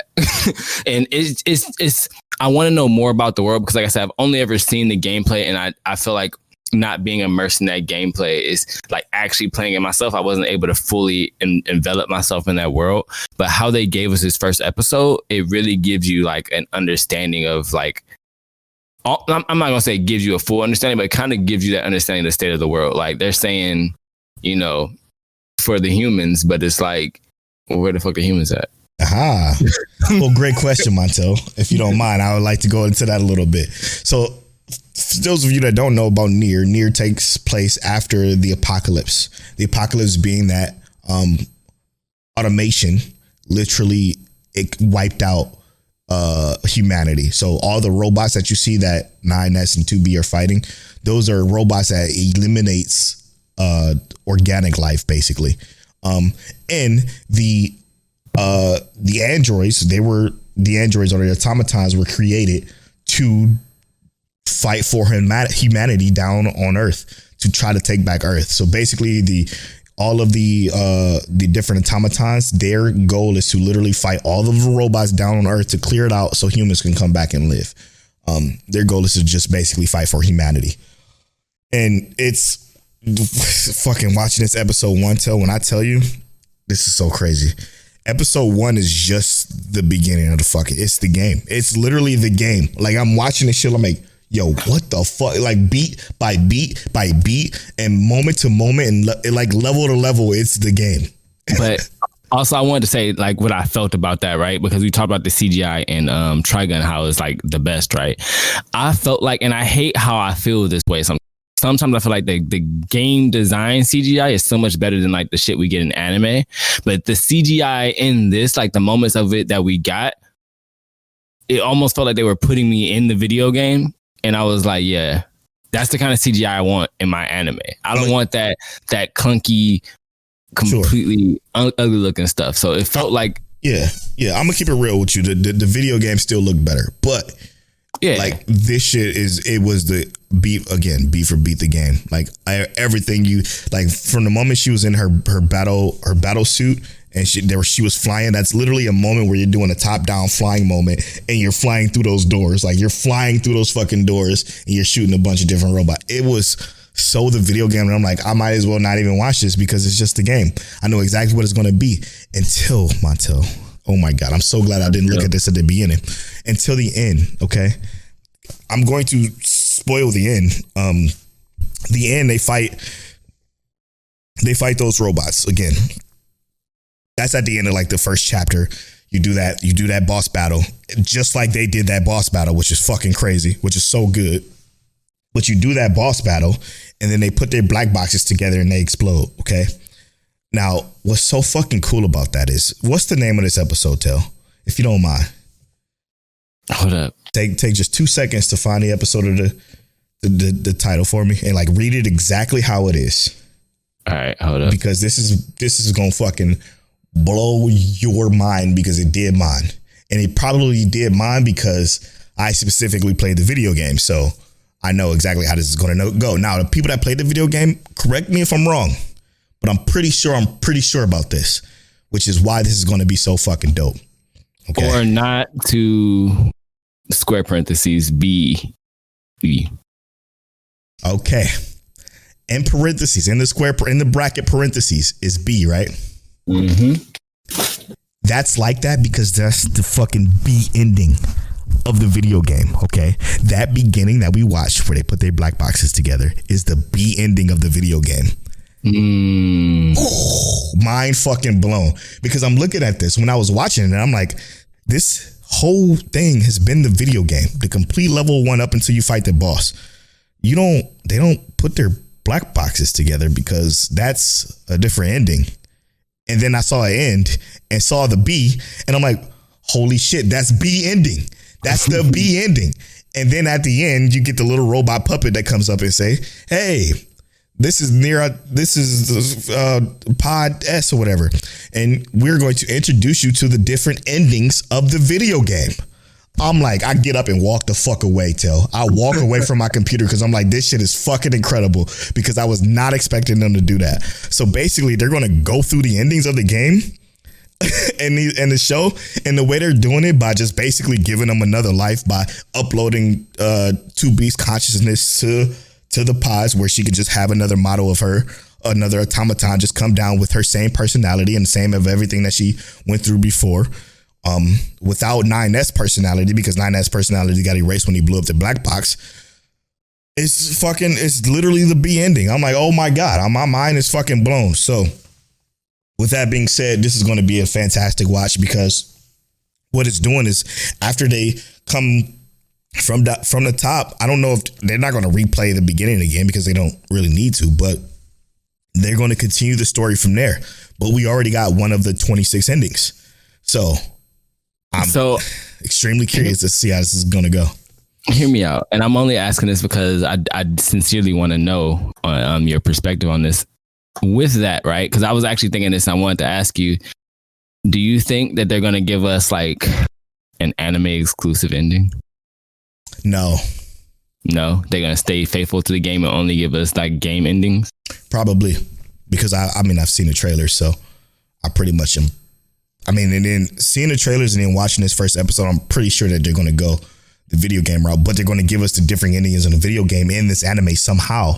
That I'm extremely curious to see. Now, I didn't play all of the endings. Like I said, I played about 7 or 8 of them. There's a lot of them. But I just can't wait, man. I can't to see how they doing this. Oh my God, there's gonna be a scene that's so fucking freaky that if they do this how I think they're gonna do this, it's gonna actually creep me out. But I'm looking forward to it more than ever before. Like I was so blown away about how good this was sectioned off, and I'm like, I'm literally just fucking watching it. I might as well play the game. I'm playing the game right now, but I'm watching it. It's beat for beat. Like the moment she falls down, she goes down when she's like sliding down the thing. That's actually that fight that she has with that robot is a boss battle. It's like a mini boss battle, obviously. It's so fucking sweet, man. It's so special. It's looking good so far. This is one of the anime that I watched that I literally felt like I couldn't take my eyes off of. It's like, damn, because it's like so much shit going on. I agree with you. Okay. And now is it sleeper time? Yeah, let's do sleepers. You or me first? Which one you want to go? You went first. I'm gonna do my sleeper first. Okay. Nintendo Fushen. That's not the name. It's a Ningen Fushen, but I like Nintendo Fushen. Ningen Fushen adventurers who don't believe in humanity will save the world. Hear me out, bruh. I'm not upset with this. I loved it. I absolutely loved it. I appreciate this Audible, and sliding in and getting this one. Nah, bro. Shout out to you. The first episode was a lot of fun. Because really it's just telling everybody's backstory, how they got to where they were. We have a priest who was framed for being a pervert. That was so good, bro. That was such a good little story too. I was so mad because I was upset. I'm like, no, not him. He was cool, man. Yeah, and the fact that he actually did nothing wrong. Turned into an alcoholic. I'm like, oh shit, it's valid, man. We had the mage who was accused of being vain and gloating and stealing, and she's like, first of all, what? I didn't lie, gloat, steal, or anything like that. I'm doing this for like purposes of like us getting you to like me and us. And you think I'm this person? She gets exiled essentially. She leaves and she does her own thing, becomes an adventurer. Our main male character just kicked out of Heroes Party. Yep. He gets kicked out the Heroes Party.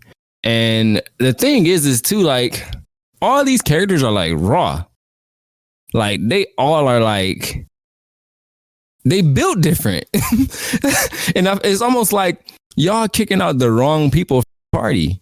Yeah. Y'all got other people y'all could be looking at. Y'all kicking out the wrong people from parties and stuff. But yeah, our main male character, Nick, he gets, kicked out from the Heroes Party, becomes an adventurer. He's solid, bro. Really good fighter. And, they don't need to rely on anybody. How they meet is they say, I can't trust anybody while slamming their mugs on the desk. Karan. We didn't get hers yet. We didn't get hers yet. And I think it was cool how they did it, though. Me too. Because it was like, we didn't get your story yet. And she's getting ready to explain it. And everybody's blackout drunk. And like the transition to that, literally it goes foggy eyed. Like, they were drunk and the last thing you remember. And they wake up and they're all together. And how they come to that conclusion, Nick is like, yo, is this okay? He's like, is it really okay for us to all go our separate ways and not know if we're going to have a room to stay in tomorrow or tonight? Sick, bro. It was so good. It made sense. It was like, if we can't trust nobody else, let's be the party we can trust.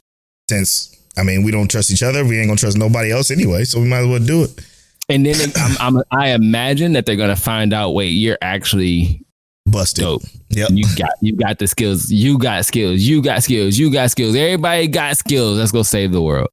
Bro, I loved it. So yeah, I'm rocking with it. What did you feel though? What did you feel? I absolutely loved everything. Everything you said was exactly how I feel. I was watching this with this smile on my face, like, oh, this is about to be sick, because I know you can kind of see where it's going to go and how they grouped up together. But him becoming a fan of that idol was pretty hilarious. Oh, yeah. Basically becoming an otaku of this world. Now, this is not a isekai. This is just how the world is. But him becoming an otaku and trying to recover from being framed from embezzlement and all this kind of shit that never happened. Like, fuck them. You know what I'm saying? I'm rooting for these people. And they're going to save the world and inducive to the title. So I'm looking forward to it. Like, this one was extremely fun to watch too. I did enjoy it. I enjoyed it a lot. I'm glad it's a sleeper, so I have to. Now, moving on from that, The Angel Next Door spoils me rotten, which is my sleeper choice. I fucking love it already. It's another just adorable one. Like, I think what I like about slice of life, my favorite type of slice of life is a main character that is not necessarily foreboding, but like kind of just mature, you know? Not all the bullshit, all the shyness and just weirdness that some of the main characters have in these slice of life romance shows.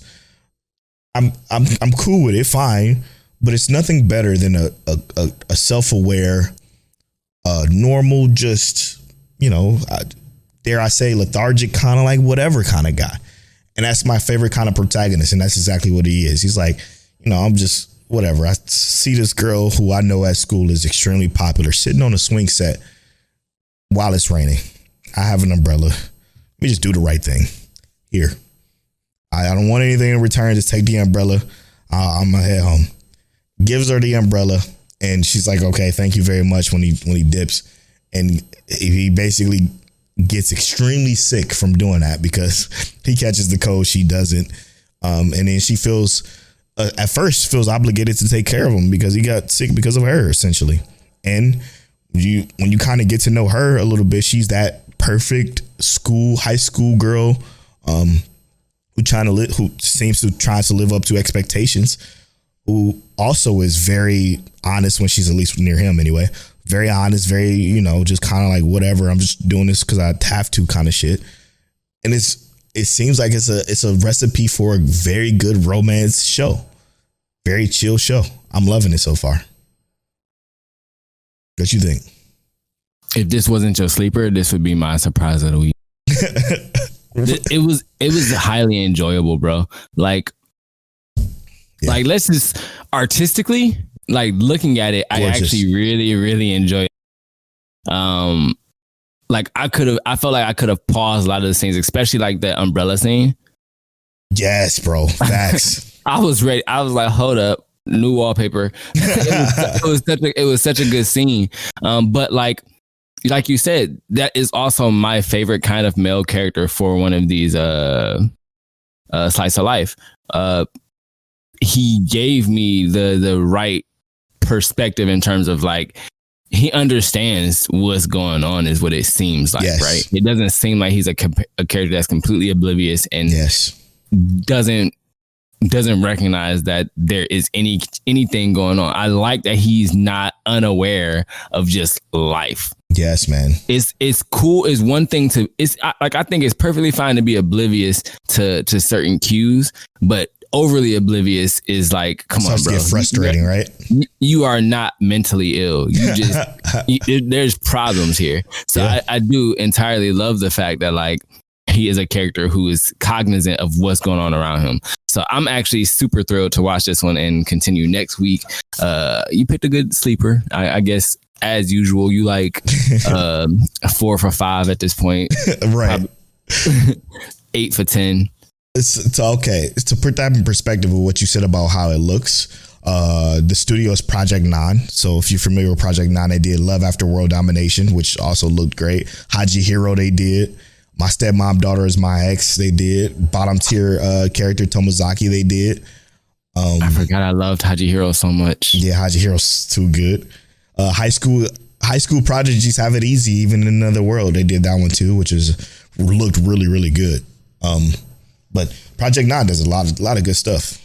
I'm so happy about this one. This one feels just like it's going to naturally grow into a romance that you can enjoy. When you ain't got to worry about love triangle, which I love, by the way. But you don't got to worry about any of that. You just got to worry about the typical romance between a girl and a guy in high school who doesn't intentionally intend on falling in love, and it coming about naturally, which I'm looking forward to the most. Holy shit. That's it. Now we got to take a break. I swear. We got to take a break, but when we come back, we should probably spoil like Blue Lock or something. And maybe Eminence. My Hero was like a recap episode basically, so I don't think we should go into that. Yeah, we can touch on those Blue Lock and Eminence and Shadows. All right, we'll be right back after these. Oh, we got to do recommendation roulette, don't we? Yeah, you want to do it on the way back? Yeah, we'll do it on the way back. We'll do recommendation on the roulette when we come back, but we'll be right back after this.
And welcome back to episode 187. 86. 86. Mic check, waifu. 86, one of our favorite anime ever. Facts. All right, we're going to start off with the recommendation roulette this week after the break, which is strange, but let's start off with the recommendation roulette. What's the year? 2021. Wow. Okay, easy. Recent. Non-popular. Holy, what a good year that was, though. Last time we did 2021, I did. Oh no, we never did 2021 before. Okay, all right. I'm gonna go with one that I know a lot of people didn't watch. We did do 2021 before, and I did Tsukimichi Moonlit Fantasy, I think. But this time I'm gonna go with bottom tier character Tomozaki. I think that's an actual great show, which is a perfect example. This Project 9, we just talked about it. Expert gamer decides to group up with these people, and this one of the like most popular girl in school, the idol of the school, basically, is also a gamer, but she hides it, and she tries to help him become more popular. Basically, it's love don't cost a thing. The anime.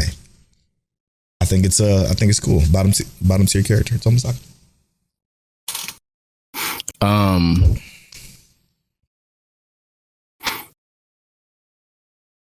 I think one of the ones that we watched, and we might have praised it, but I don't think it got a lot of talk on the timeline. The Detective Is Already Dead. I didn't remember it necessarily being like talked about a ton, but it was a pretty decent anime, especially with the romance and whatnot going on. If you never finished it, I finished it and really enjoyed it. But The Detective Is Already Dead, I thought was a pretty solid, like kind of a story on the romance and how they kind of carry each other. So yeah, that's my recommendation. Sweet. All right, brother. Let's get to it, shall we? Let's do it. Let's start off with what you want to start off with? Blue Lock. Let's do that. All right, cool. Man, I wasn't expecting what happened to happen. I literally thought our crew was gonna win. I didn't think they was gonna win at all. But let me tell you something else. I'm so getting fucking tired of this main character, and every episode feeling like the exact same thing of him and his inner monologue, crying and complaining and saying basically the same shit he said for 14 episodes or whatever it is. I'm kind of annoyed by it. I just sit there and like, okay, now I'm hearing him, but I gotta do this. I gotta do this for this if I want to become the egoist or whatever. I'm so tired of it.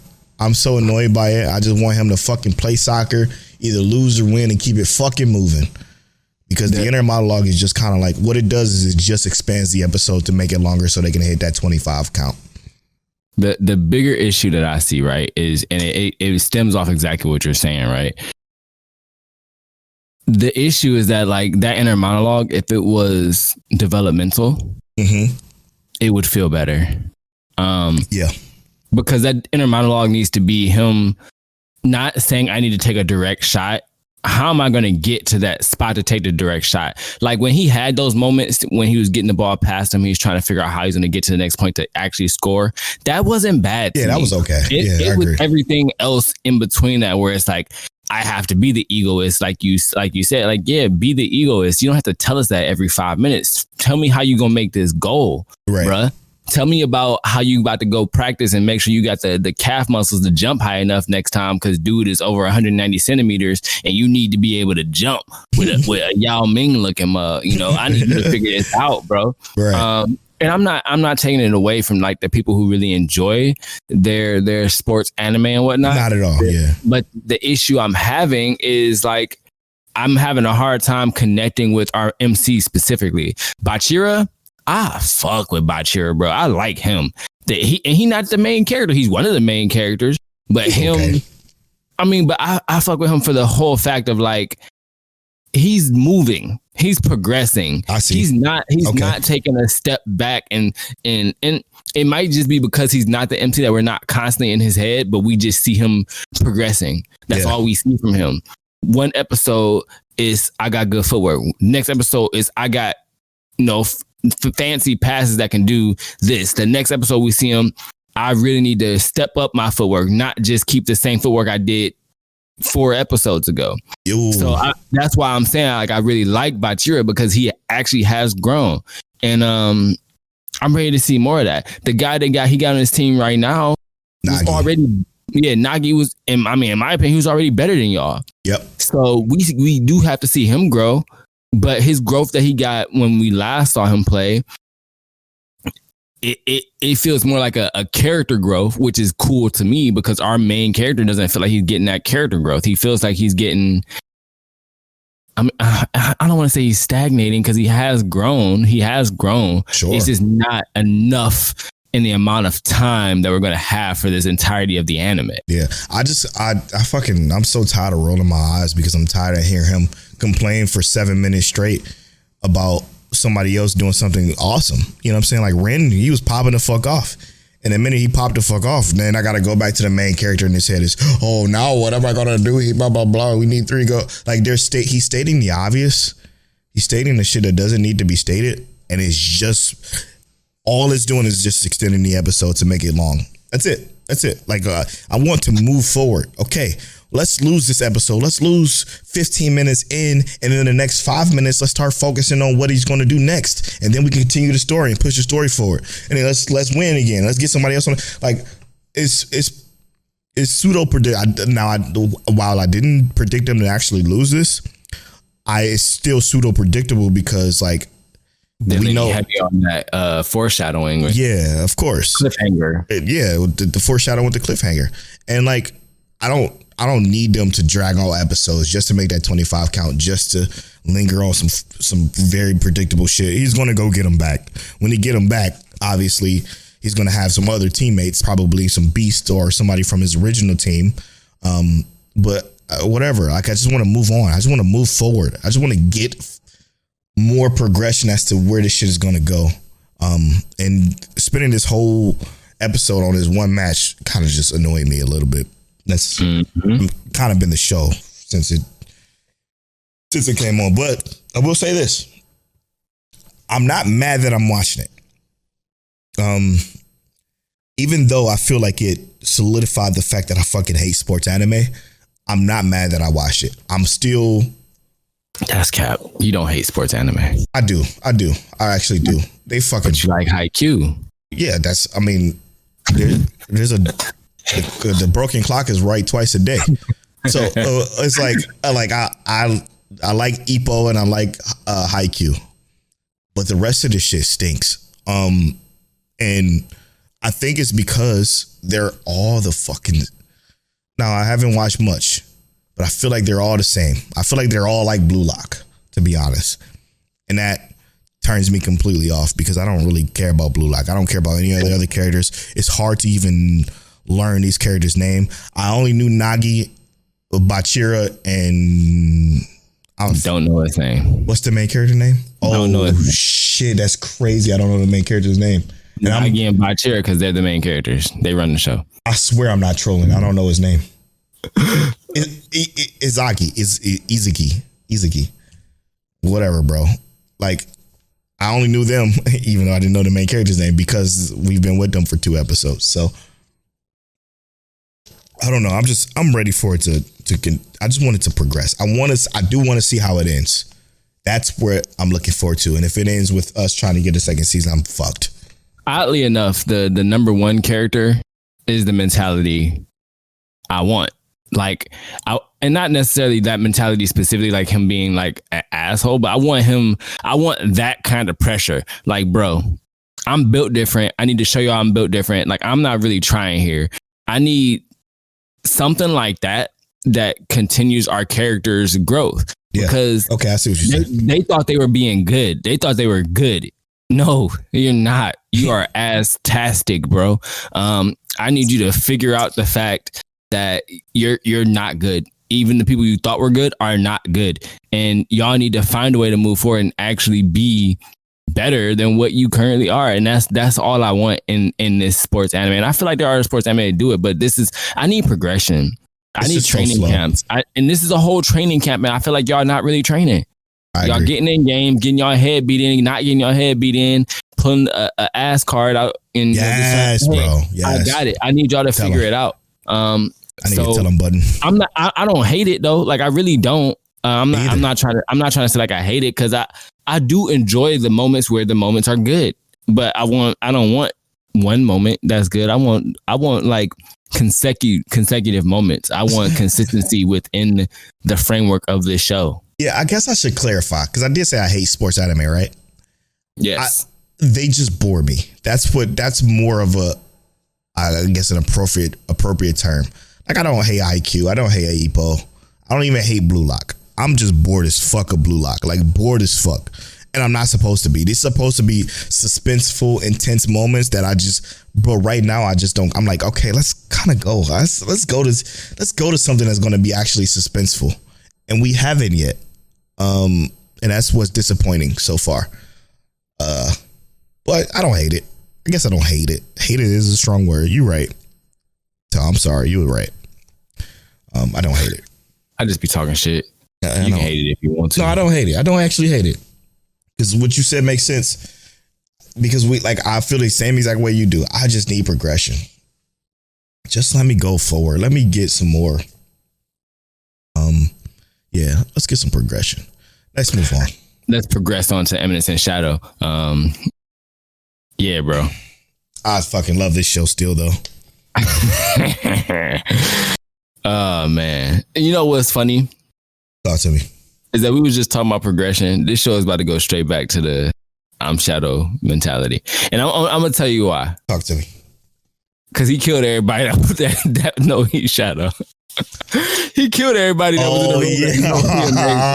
That's crazy. Except for the witch chick. The witch chick didn't know. But she disappeared. You know? She was memory. Coming back. She couldn't be killed. Yeah. You know she coming back though. Yeah. Sure. I liked her a lot though. I liked her a whole lot. Even though she was evil as shit, I still liked her. Like I want her to be a part of the team.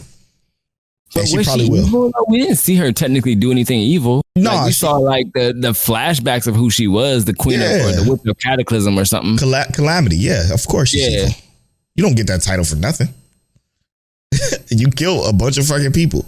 But we also have Shadow who can keep her in check. She's not just going out here act wild if she gonna get mopped. No. That's exactly what I'm saying. She needs to come back and just be a part of the team and just work under Master Shadow.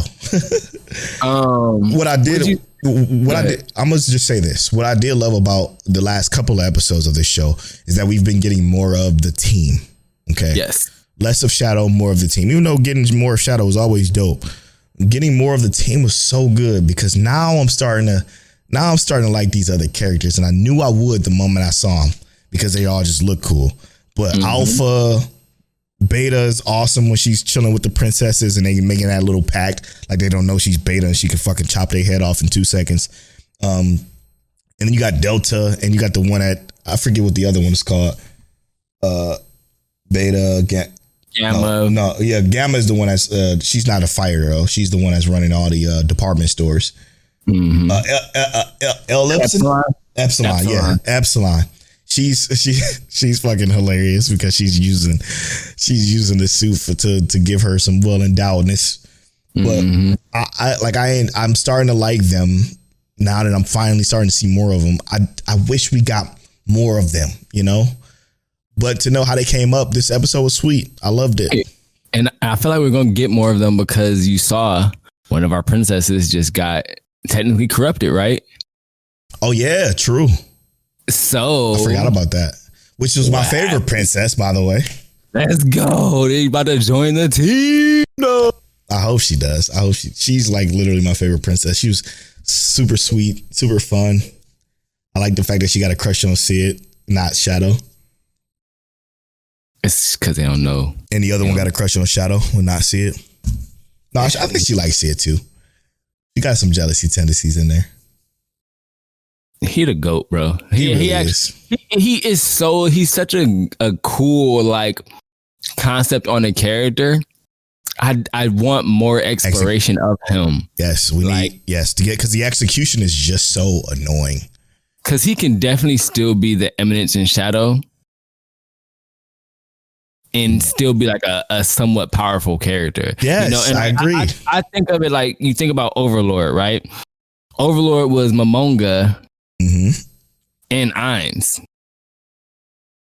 Or what was it? Is it Momont? He was Momont and Ainz. Yes. You know? So he was still, you know, helping and then doing this, and he found a way to do this as a collaborative, right? Yes, bro. Exactly. I would love to see Shadow pull that off. Like, bro. I agree. I like that. And you don't have to be raw. He's good enough to pretend to be just good. Yep. He's good enough to pretend to be the best, but not be as good as Shadow. He's good enough to do that. Like, you can do that, bro. Pull it off. You don't even have to. You can flex on everybody. You don't have to be the main character because you're not strong enough to be Shadow, you know, quote unquote. But you know, you can still be dope. Right. But him drawing attention to himself kind of would give away the fact that he might be Shadow, because if you pop off in this world, in the realm of this world, they know that you got to be somebody more than just an aristocrat's youngest son. And if you're more than just an aristocrat youngest son, but when you think about it, his sisters pop off. That's what I'm saying. His sister is the best fighter, you know, in their land. And it could be like, I've been practicing under my sister all my life. I come here, I'm practicing underneath the best, the sister. I'm practicing underneath the sister of the best swords person in the entire country. Be better than everybody else, but weaker than your sister. Right. And literally, I fought her, and he could just be like, I fought her, and I got to see face firsthand, and I pretended to die 75 times. So I could actually see all those techniques, you know, which is pretty fucking funny to think about. He's like, I just move my organs. Like, you don't have to. You can get stabbed wherever if you just know how to move your organs. Man, damn, those shit still hurt. That's what I was thinking. I'm like, well, yeah, you still got stabbed. But I mean, realistically, it don't matter if you don't have any vitals there. Yeah, bro, it was a great episode. I do want to just see more. That's it. Ain't nothing to say. I agree. We need more. We need more for sure. All right. I think. Okay, gut check for Eminence and Shadows. What do you think is going to happen next? I think that the princess that got corrupted is not gonna share her corruption immediately. Obviously, it's gonna be a minute before that. I think we'll have like an episode or two before that actually is exposed. But I think I'm not sure what the reason for it being exposed is, right? Because while they can spot the corrupted ones, they can't spot them before corruption, can they? As far as we know, right? They've only ever been able to find them once they've already been corrupted, turn to the mass, and then fix them. Yeah.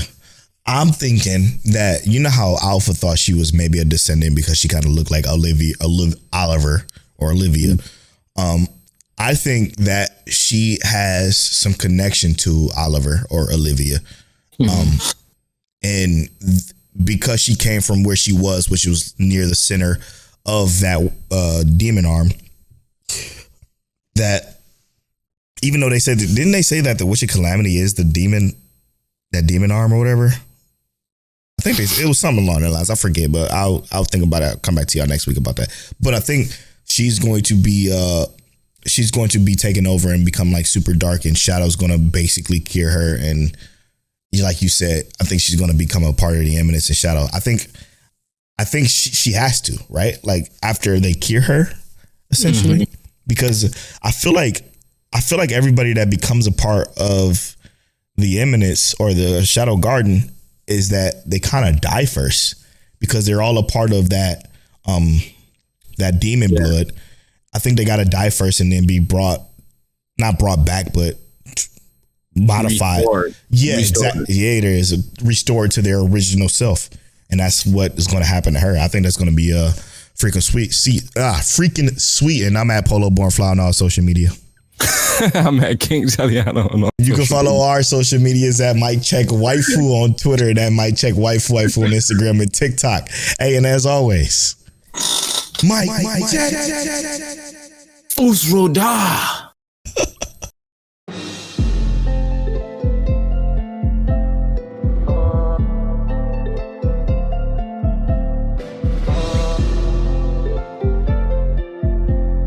You're now tuned into Mic Check Waifu.